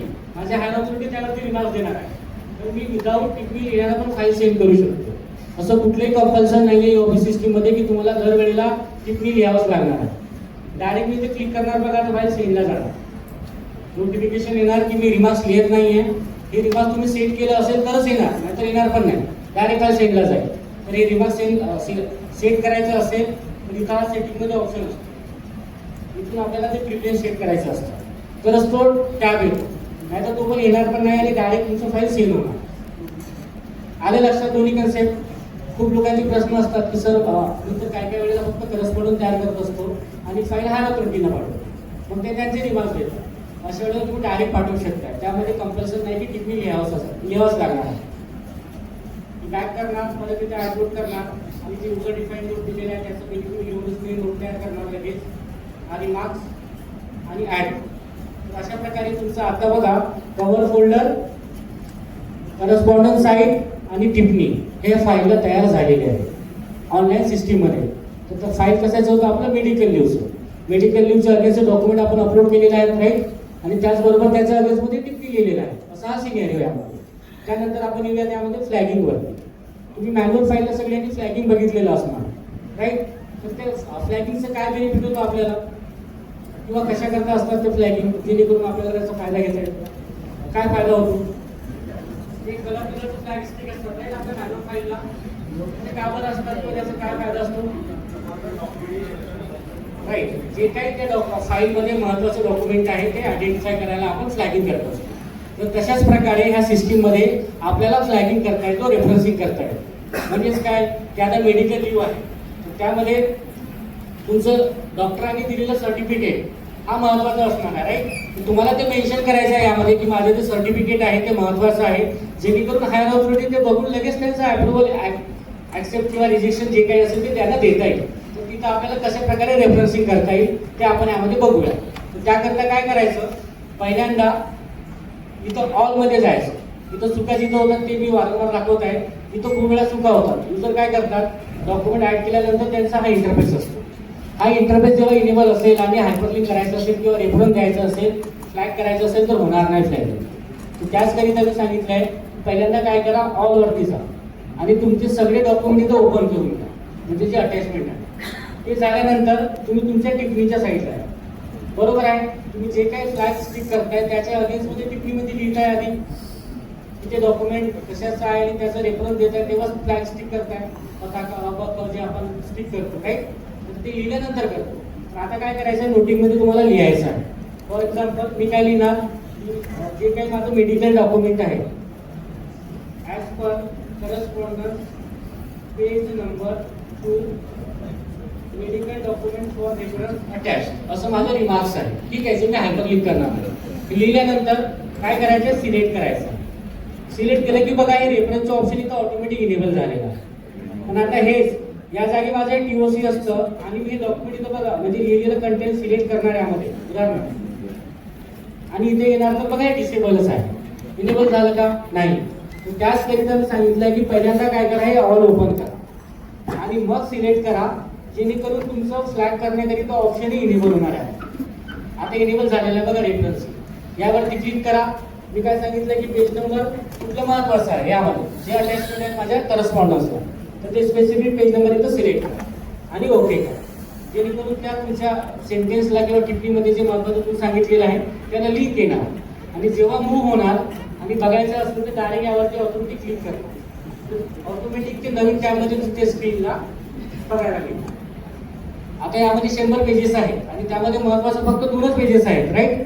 तर ऑथॉरिटीला 100 पेज हे लिंक नसेल तर ते रीड करायला लागणार ओनलावर या सिस्टीममध्ये. तर त्याकरिता तुम्ही काय करा, लिंक करा, जेणेकरून सगळ्यांनाच किंवा तुम्हाला पण ते सोपं जाईल पुढे चालू ट्रॅक करायला किंवा रीड करायला. अशा प्रकारे तुम्ही हायपरलिंक देऊ शकताय करस्पॉन्डंट डॉक्युमेंटला नोटिंग होतो. आणि त्याचबरोबर आपल्याला परत यामध्ये नोटिंग पण रिमार्क्स देता येतो, रेफरन्सिंग देता येतो. तर ते पण आपण बघूया त्यामध्ये. इतकं लक्षात आलं का, हे बेसिक्स फाईल आहे. यू ऑफिसचा वापर करताना जे आता मी काही सांगितलेलं आहे 1 तासामध्ये हे वारंवार आपल्याला करायला लागणार आहे. याच्याशिवाय पर्याय नसणार आहे या यू ऑफिस सिस्टीममध्ये. रिसिप्ट क्रिएशन, त्यानंतर फोल्डर क्रिएशन, करस्पॉन्डन्स ऍड करणं, टिप्पणी लिहिणं आणि लिहिलेल्या टिप्पणीमध्ये रेफरन्सिंग देणं, या 4-5 गोष्टी आपल्याला वारंवार करायला लागणार आहेत. तर यावरती तुम्हाला काही प्रश्न आहेत का?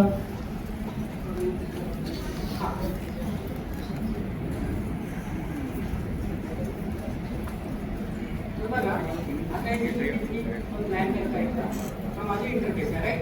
आता मला काय करायचं आहे, डॉक्युमेंटला हायपरलिंक द्यायचं आहे. तर तुमचं अशा प्रकारे एक इंटरफेस येणार ज्या वेळेला तुम्ही फाईल ओपन करणार. इथं आल्यानंतर काय करा, आता या रिसिप्ट सेक्शनमध्ये TOC ओपन आहे. TOC मध्येच काय, लिस्ट ऑफ करस्पॉन्डन्स. म्हणजे जे काही करस्पॉन्डंट तुमच्या फाईलला ॲड आहेत त्याचं ते लिस्ट आहे. पण लिस्ट ओपन न ठेवता आपल्याला काय करायचं, पेजेस ओपन करायचं ऑलमध्ये आलेलं. सगळे पेजेस ओपन झालेले आहेत. झाल्यानंतर मी नोटिंग साईडला आहे. जे काही माझं नोटिंग असेल ते सगळं इथं लिहिणार मी. मी न लिहिता मी डायरेक्ट नोटिंगचा वापर करून ते ॲड करून घेणार. आणि मग काय करणार, जे महत्त्वाचं पेज आहे त्याच्या अगेन्स्ट मी सेंटेन्स त्यामध्ये लिहिणार की जे काही डॉक्युमेंट मी अटॅच करत आहे. फॉर एक्झाम्पल आता जस्ट मी काय लिहितो एक्झाम्पल करिता पेज नंबर 4 किंवा 5 आहे इतकंच लिहित आहे, हे महत्त्वाचं आहे. लिहिल्यानंतर मी काय करणार, याला सिलेक्ट करतो स्टेप. ठीक आहे, सिलेक्ट केल्यानंतर हा बघा ऑप्शन इनेबल झालेला ऑटोमॅटिक, यावरती क्लिक करतो. इथं आल्यानंतर कुठलं पेज म्हटलं मी महत्त्वाचं आहे 5, त्याला सिलेक्ट करा आणि ओके करा. जेणेकरून जेव्हा हायपरलिंक पेज तुम्ही ओपन करणार तर तुमच्या स्क्रीनला हा पेज नंबर 5 येईल. ते 12 पेजेस आहेत पण सगळे कॉमन पेजेस आहेत, त्यामुळे ऑटोमॅटिक बघा इथं आलेलं आहे. POC मधलं पेज नंबर 5 तुमच्या स्क्रीनला आलेला आहे. अशा प्रकारे आपण रेफरन्सिंग करू शकतो ई ऑफिस सिस्टीममध्ये. आणि रेग्युलर बेसिसला लागणारच आहे आपल्याला, कारण की आपण हजारो 500, 200 पेजचं डॉक्युमेंट पण अटॅच करणार आहोत त्यामध्ये. आणि त्यामध्ये मग तुमचं कमी वेळ द्यायचा असेल स्क्रीनिंगला तर त्यामध्ये तुम्हाला लिंकिंग करावं लागणार आहे, रेफरन्सिंग करावं लागणार आहे, जेणेकरून सोपं जाईल रीड करायला यामध्ये.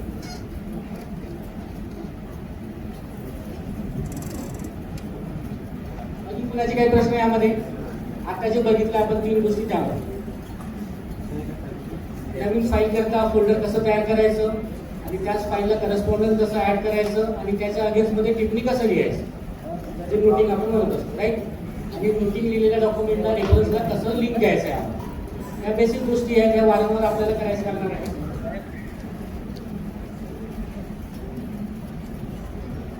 ओके, पुढे जायचं यामध्ये. यानंतर आपण एका ड्राफ्टला यामध्ये जे महत्त्वाचं कन्सेप्ट आहे की ज्यामध्ये आम्ही ड्राफ्ट क्रिएट केलेलं होतं. तर याचं सब्जेक्ट काय फाईलचं की जे ई ऑफिसचं लोकल ॲडमिन राईट्स जे आम्ही आधी एका ऑथॉरिटीला दिलेलं होतं, त्यांचं रिटायरमेंट आलेलं आहे जवळ आणि ते आता आम्हाला दुसऱ्या युजरला असाईन करायचं होतं. आणि त्या फाईलचं अगेन्स्ट लेटर आम्हाला NICला पाठवायचं होतं की ते राईट्स आम्हाला चेंज करून द्या. तर अशा प्रकारचं तुमच्याकडे पण वेगवेगळे सब्जेक्ट असणार, ज्या फाईलच्या अगेन्स्टमध्ये तुम्हाला ड्राफ्ट लेटर तयार करून अप्रूव्ह करून घ्यायला लागणार राईट. तर ड्राफ्ट असेल फाईलला तर बघा आपल्याला इथं विजिबल होणार. अशा प्रकारे ड्राफ्टचं ऑप्शन येतात आणि करस्पॉन्डन्स आहे यामध्ये लिस्टमध्ये. आता ड्राफ्ट कसं तयार झालेला तो बघायचं असेल तरी तुम्ही साईन ड्राफ्टवरती जाणार, जेणेकरून तुम्हाला ड्राफ्ट ओपन करून बघता येईल. तर बघा अशा प्रकारे ड्राफ्ट इथं तयार झालेला आहे आणि त्या ड्राफ्टमध्ये आम्ही अप्रूव्ह घेतलेलं होतं आणि हा ड्राफ्ट डायरेक्टली इथून डिस्पॅच केलेलं होतं NICला. असं मॅन्युअल किंवा मेलची काही गरज नाही, डायरेक्टली ई ऑफिसमधूनच त्यांना आम्ही डिस्पॅच केलेलं होतं. तर त्याकरिता इथं बघा ड्राफ्टचा हेडर फुटर हे आपल्याला आता मोस्ट ऑफ द काही डिपार्टमेंटला मी बघितलेलं आहे, ते काय करतात ड्राफ्ट तयार करतात आणि मॅन्युअली त्याचं प्रिंट काढतात आणि मग हेडर प्रिंटआउट टाकून ते प्रिंटआउट काढतात. तसं करायचं नाही आहे, डायरेक्ट इथं आपल्याला लेटर हेड जे आहे तिथं ॲड करता येतात या सिस्टीममध्ये आणि त्या लेटर हेडमध्ये ड्राफ्ट लिहिल्यानंतर तिथं साईन करता येतं. हे सगळे स्टेप्स आपण इथं आता कव्हर करूया त्यामध्ये.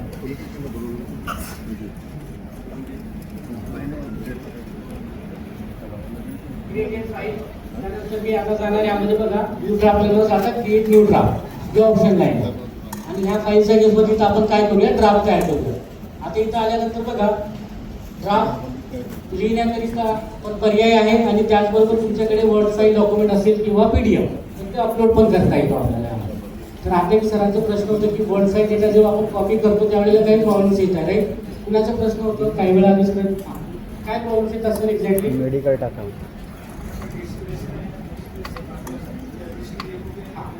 तशा फाईलला काय करायचं कुठलं पण सेंटेन्स मध्ये गॅप ठेवायचं नाही, 0 गॅप ठेवायचं आणि मग पेस्ट करायचं. तुमचं बघा तुम्हाला मी करून दाखवतो ठीक आहे,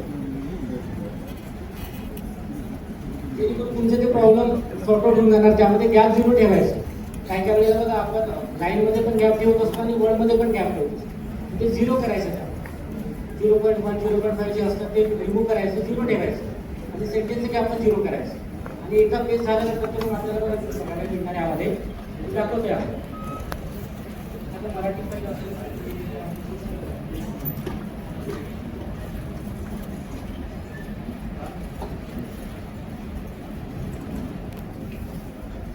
इथं बघा, इथं नक्कीच ह्या डेस्कटॉपचा इश्यू येणार आहे कारण की इथं बघा जे ऑफिस इन्स्टॉल आहे हे 2007 ऑफिस इन्स्टॉल आहे आणि आता आपण मोस्ट ऑफ द 365 क्लाउड सिस्टमचा वापर करत असतो आणि जे सॉफ्टवेअर तयार झालेलं आहे लेटेस्ट वर्जन लेटेस्ट लँग्वेजमध्ये तयार झालेलं आहे.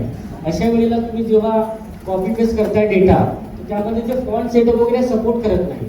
तर मोस्ट ऑफ द अशा वेळेला पण आपल्याला तो डेटा व्यवस्थित बघायला मिळत नाही.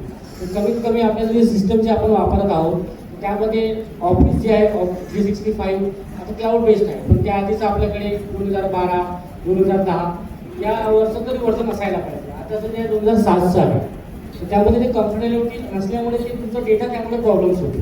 ते आपल्याला कमीत कमी ते वर्जन पण थोडं इम्प्रूव्हमेंट करून घ्यायला लागणार जेणेकरून सिस्टममध्ये लिहिताना प्रॉब्लेम येणार नाही. तरी पण मी हा डेटा आहे बघा इथे हा ड्राफ्ट लेटरच घेता येईल कॉपी करून डेटा आणि इथे मी पेस्ट करतो. ठीक आहे, तर हा नॉर्मल एक पर्याय झाला. पण हाच डेटा मला ड्राफ्ट लेटर तयार करायचा आहे. तिथे बघा टेम्पलेट आम्ही ऍड केलेला आहे. हा टेम्पलेट ऍड करता येतात लोकल ऍडमिनच्या राईट सोडून. ठीक आहे, ज्यांना राईट दिलं असेल त्यांचं लॉगिन करून आपल्याला मल्टिपल डिपार्टमेंटचे टेम्पलेट ऍड करता येतात. इथं बघा आम्ही टेम्पलेट सिलेक्ट करणार. तर इथं बघा ऑटोमॅटिक हेडर आणि फुटर इथं आलेला आहे. बरोबर, आल्यानंतर मी यामध्ये काय करणार डेटा जे काही असेल ते इथं पेस्ट पण करता येईल. नसेल तर मग इथं तुम्ही आधी लँग्वेज सिलेक्ट करा आणि इथं मग लिहून घ्या. तो पण पर्याय आहे. पण ऑलरेडी तुमच्याकडे असेल तर डायरेक्ट कॉपी पेस्ट करा. ठीक आहे, लिहिल्यानंतर बघा हा ड्राफ्ट इथं आलेला आहे. त्यामध्ये तुम्हाला गॅप वगैरे ऍडजस्ट करायचं असेल तर इथे लिहून जात आहे. फक्त मराठी वर्ड असेल त्यामध्ये सेंटेन्समध्ये गॅप 0 करा आणि लाईनमध्ये करा आणि मग कॉपी पेस्ट करा. परत तो इश्यू येणार नाही. ठीक आहे, हे झाल्यानंतर आता माझं व्हॉइस टायपिंग आहे त्याच्यात, व्हॉइस टायपिंग तुमच्याकडे ऑप्शन इनेबल असणार तर तुम्ही करू शकता.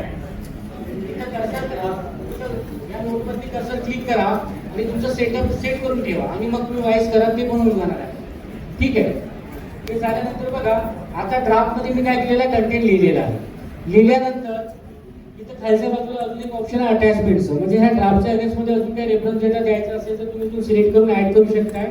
जेणेकरून ऑथॉरिटीनं ते ड्राफ्ट बघून किंवा काही व्हॅलिडेट करायचं असेल तर ते सोप्या पद्धतीने त्यांना करता येईल यामध्ये. ठीक आहे, त्याकरिता मल्टिपल ऑप्शन आहे दिलेलं, त्याचा वापर करून तुम्ही डेटा सिलेक्ट केला एखादा महत्वाचा उदाहरणाकरिता तर इथं अटॅचमेंट करणार एक्झाम्पल करिता. ठीक आहे, त्यानंतर आता ड्राफ्ट झाल्यानंतर मी काय करणार सेव्ह करणार. सब्जेक्ट नसल्यामुळे ते एरर आलेलं आहे. सब्जेक्ट कंपल्सन आहे ड्राफ्टचं, ते एंटर करा आणि मग सेव्ह करा. तर बघा सक्सेसफुली तुमचं ड्राफ्ट काय होणार इथं सेव्ह होतं.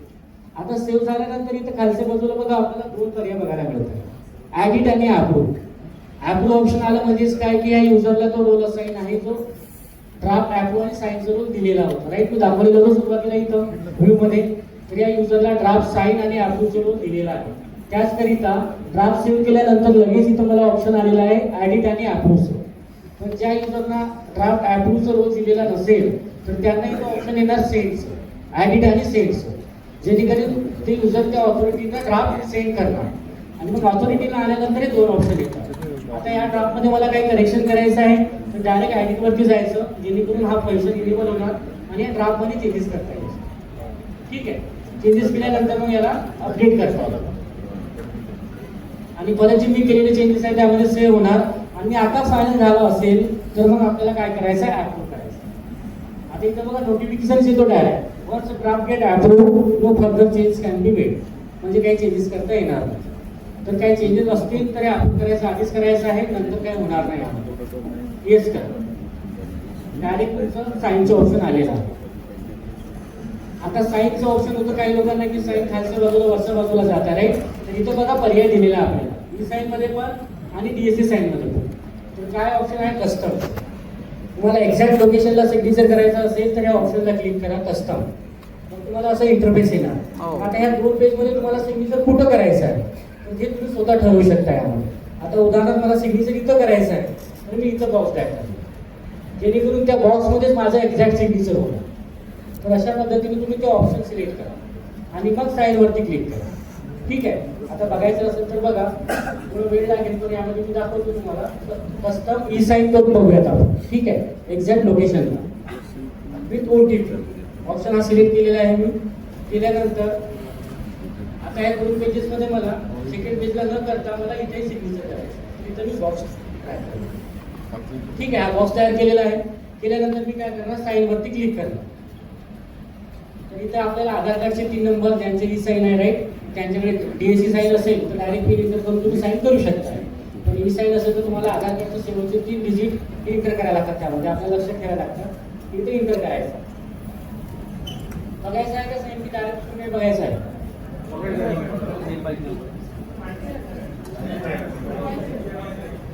माहिती आहे ना? काही लोकांचं पहिली होतं की त्यांचं साईन लोकेशनला होत आहे, त्यांच्याकरिता फक्त इथे हे महत्वाचं होतं की तुमचं ऑप्शन कुठलं सिलेक्ट करायचं.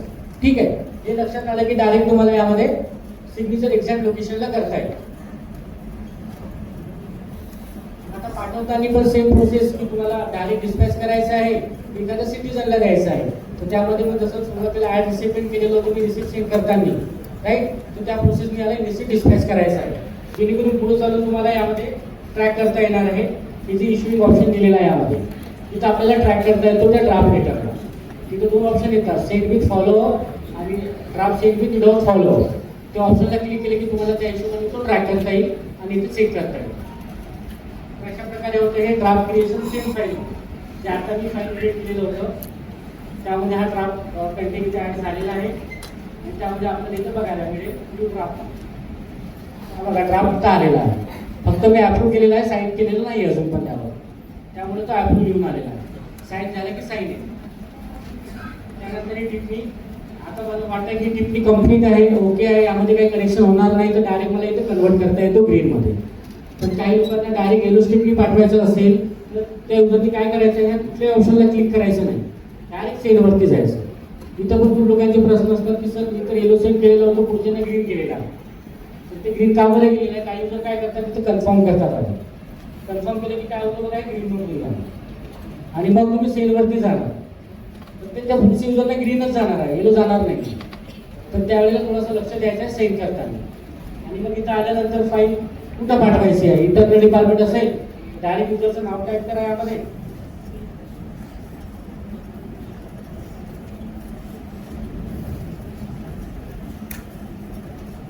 उत्तर असेल तर त्यामध्ये एक्सटर्नलला जावं लागणार. यामध्ये एक्सटेन्शन दिलेलं आहे, आता पुणे एक्सटेन्शन आहे, राईट, इमेज पुणे. हा सिलेक्ट करा, त्यामध्ये कुठले युजर आहे त्याचं नाव तुम्हाला किंवा डेजिग्नेशन किंवा पोस्ट काहीतरी माहिती असेल तर सर्चमध्ये एंटर करा, डायरेक्ट त्या युजरला तुम्हाला सिलेक्ट करून सेंड करता येईल.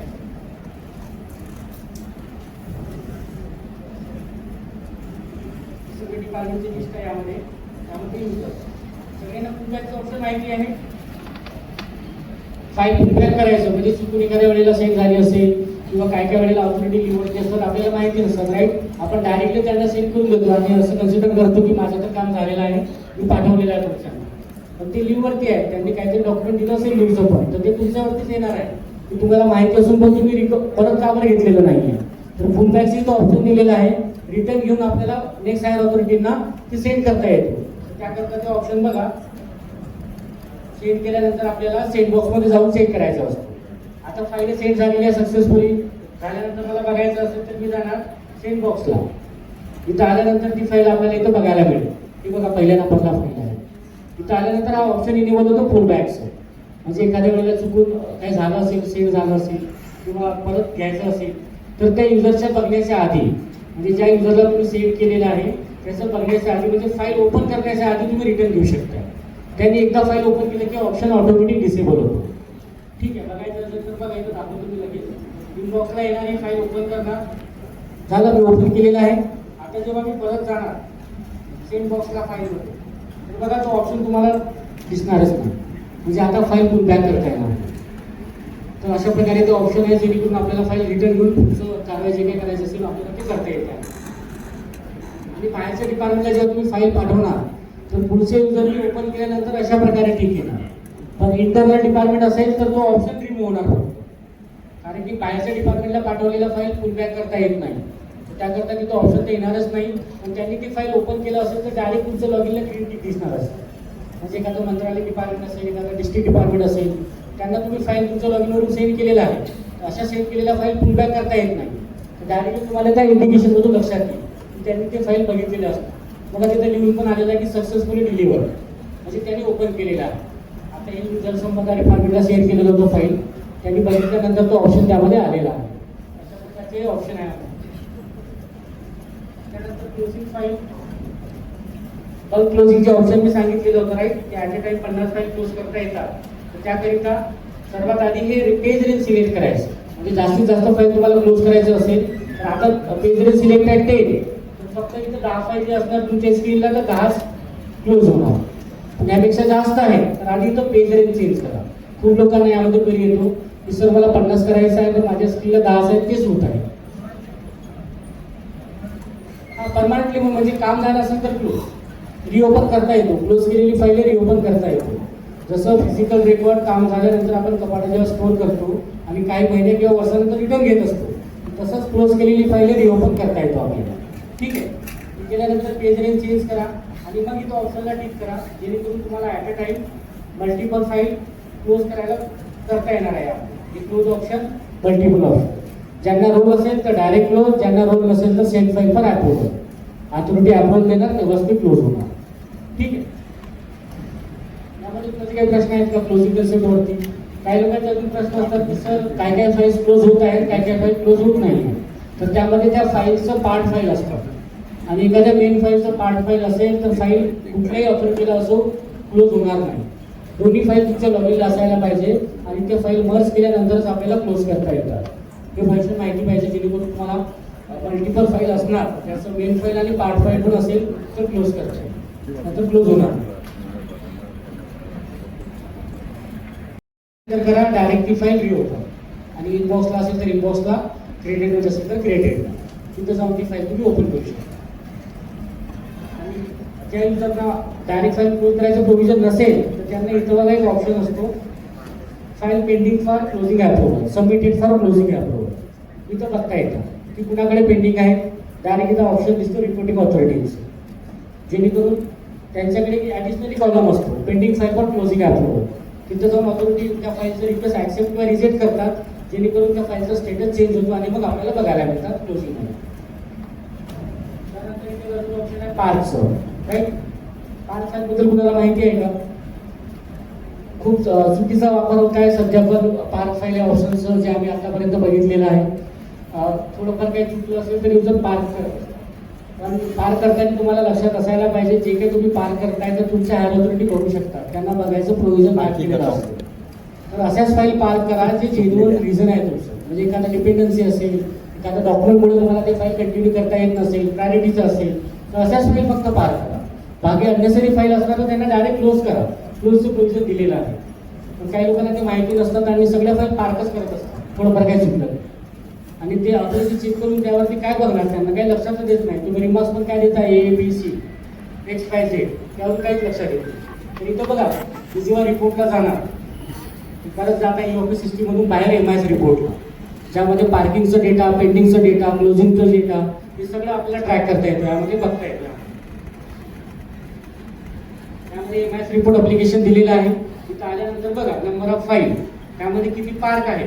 तर यामध्ये तुम्हाला रोल मॅप असेल डायरेक्ट युजर ऑथॉरिटीला त्यांच्याच लॉगिनला सगळं बघता येतो, कुणाला विचारायची गरज नाही, डिपेंडन्सी नाही यामध्ये. तिथं आल्यानंतर number of park file, duration, कुठल्या ड्युरेशनचं बघायचं आहे तिथं ऑप्शन दिलेलं आहे. त्यामध्ये ऑर्गनायझेशन सिलेक्ट करा तुमचं, त्यामध्ये सेक्शन. तर हायर ऑथॉरिटी असणार ऑर्गनायझेशन हेड, त्यांना अख्ख्या डिपार्टमेंटचं नाव येतात त्यामध्ये आणि त्या पर्टिक्युलर युजरपर्यंत जाऊन पण ते चेक करू शकतात. ठीक आहे, हे सिलेक्ट करा आणि इथं व्ह्यूचा ऑप्शन आहे. तर या ड्युरेशनमध्ये नंबर ऑफ फाईल किती पार्क आहे तिथं ऑटोमॅटिक स्क्रीन आहे. जर बघायचं असेल तर या नंबरवरती क्लिक करा. एक्झॅक्ट त्या 3 फाईल कुठल्या आहेत तिथं आपल्या स्क्रीनला बघायला मिळणार. मग आता ऑथॉरिटीने ओपन केलं असेल तर त्यांना या रिमार्क्सवरून लक्षात यायला पाहिजे की तुम्ही का बरं फाईल पार्क केलेला आहे. पण त्या ऑथॉरिटीला लक्षात का बरं येत नाही, कारण की तुम्ही त्या रिमार्क्स कसं इंटर करताय ABCD XYZ, त्यामुळे ते लक्षात येत नाही. तर जेन्युइन फाईल असेल आणि काही कारणास्तव होल्ड असेल तर त्यामध्ये जेन्युइन तुम्ही तुमचं रिमार्क्स लिहा, जेणेकरून त्यांना ते बघूनच लक्षात येईल आणि तुमच्यापर्यंत त्यांना यावं लागणार नाही किंवा विचारावं लागणार नाही. त्याचबरोबर पेंडिंगची फाईल, जे काही पेंडिंग फाईल आहे ते बघायचं असेल इंडिव्हिज्युअल युजरला पण, सेक्शनला पण आणि सगळे डिपार्टमेंटला पण इथे ऑप्शन दिलेला आहे पेंडिंग फाईलचं. डायरेक्ट ऑप्शनवरती यायचं. इथं आल्यानंतर डेट, ड्युरेशन, डिपार्टमेंट, त्यानंतर इन बिटवीन तुम्हाला इंडेक्सिंगमध्ये बघायचं असेल फॉर्मॅटमध्ये डेटा कॉलम वाईज तर चेंज करा इंडेक्सिंग आणि मग डायरेक्ट काय करा सेक्शनचं नाव सिलेक्ट केल्यानंतर व्ह्यू करा आणि तो डेटा लागत असेल पुढे चालू तर PDF किंवा एक्सेलमध्ये आपल्याला जनरेट पण करता येईल. हा बघा डेटा आलेला आहे. आता in between 0 to 8 days 7 file pending आहे. ते कुठल्या आहेत ते बघायचं असेल तरी ओपन करायचं. अशा प्रकारे तुम्ही MIS रिपोर्टचं पण बेनिफिट घेऊ शकता या सिस्टीमला.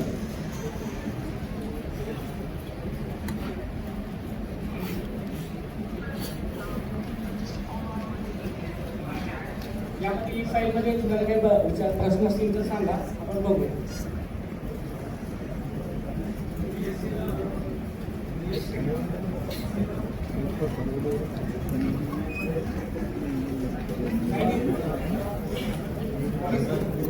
सर आता जे ऑप्शन दाखवलं त्यामध्ये बघा ई साईन पण होतं, डीएससी साईन पण होतं आणि ई साईन पण होतं.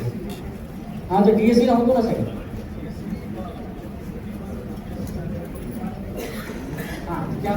ब्राउझरचं सेटिंग्स इनेबल करा. ज्या ब्राउझरचा तुम्ही वापर करताय ना त्यामध्ये सेटिंग डिसेबल असतात यूज करायचं ते इनेबल करा ऑथॉरिटी साईनचं, जेणेकरून तो टिक पण येणार. तर तो टिक येणार नाही, खूप वेळा प्रॉब्लेम्स येतात त्यामध्ये.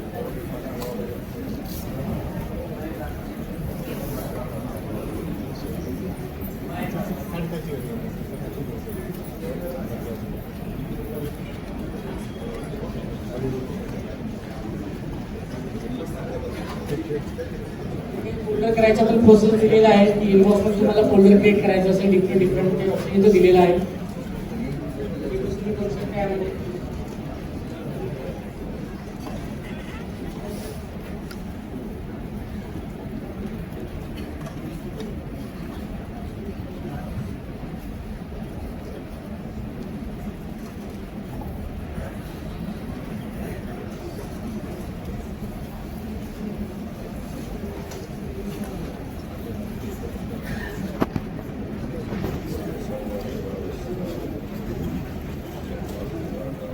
यामध्ये अजून एक ऑप्शन दिलेला आहे पार्ट फाईलचा, आपण बघूया 5 मिनिटात आणि क्लोज करूया सेक्शन. तर यामध्ये बघा पार्ट फाईलचं ऑप्शन आहे, म्हणजे एखाद्या मेन फाईलच्या अगेन्स्टमध्ये आपण पार्ट फाईल तयार करतो.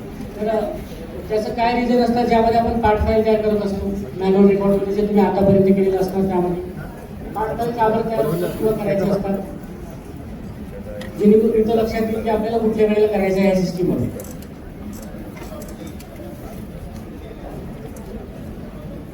तुम्ही आता आजारी पडा.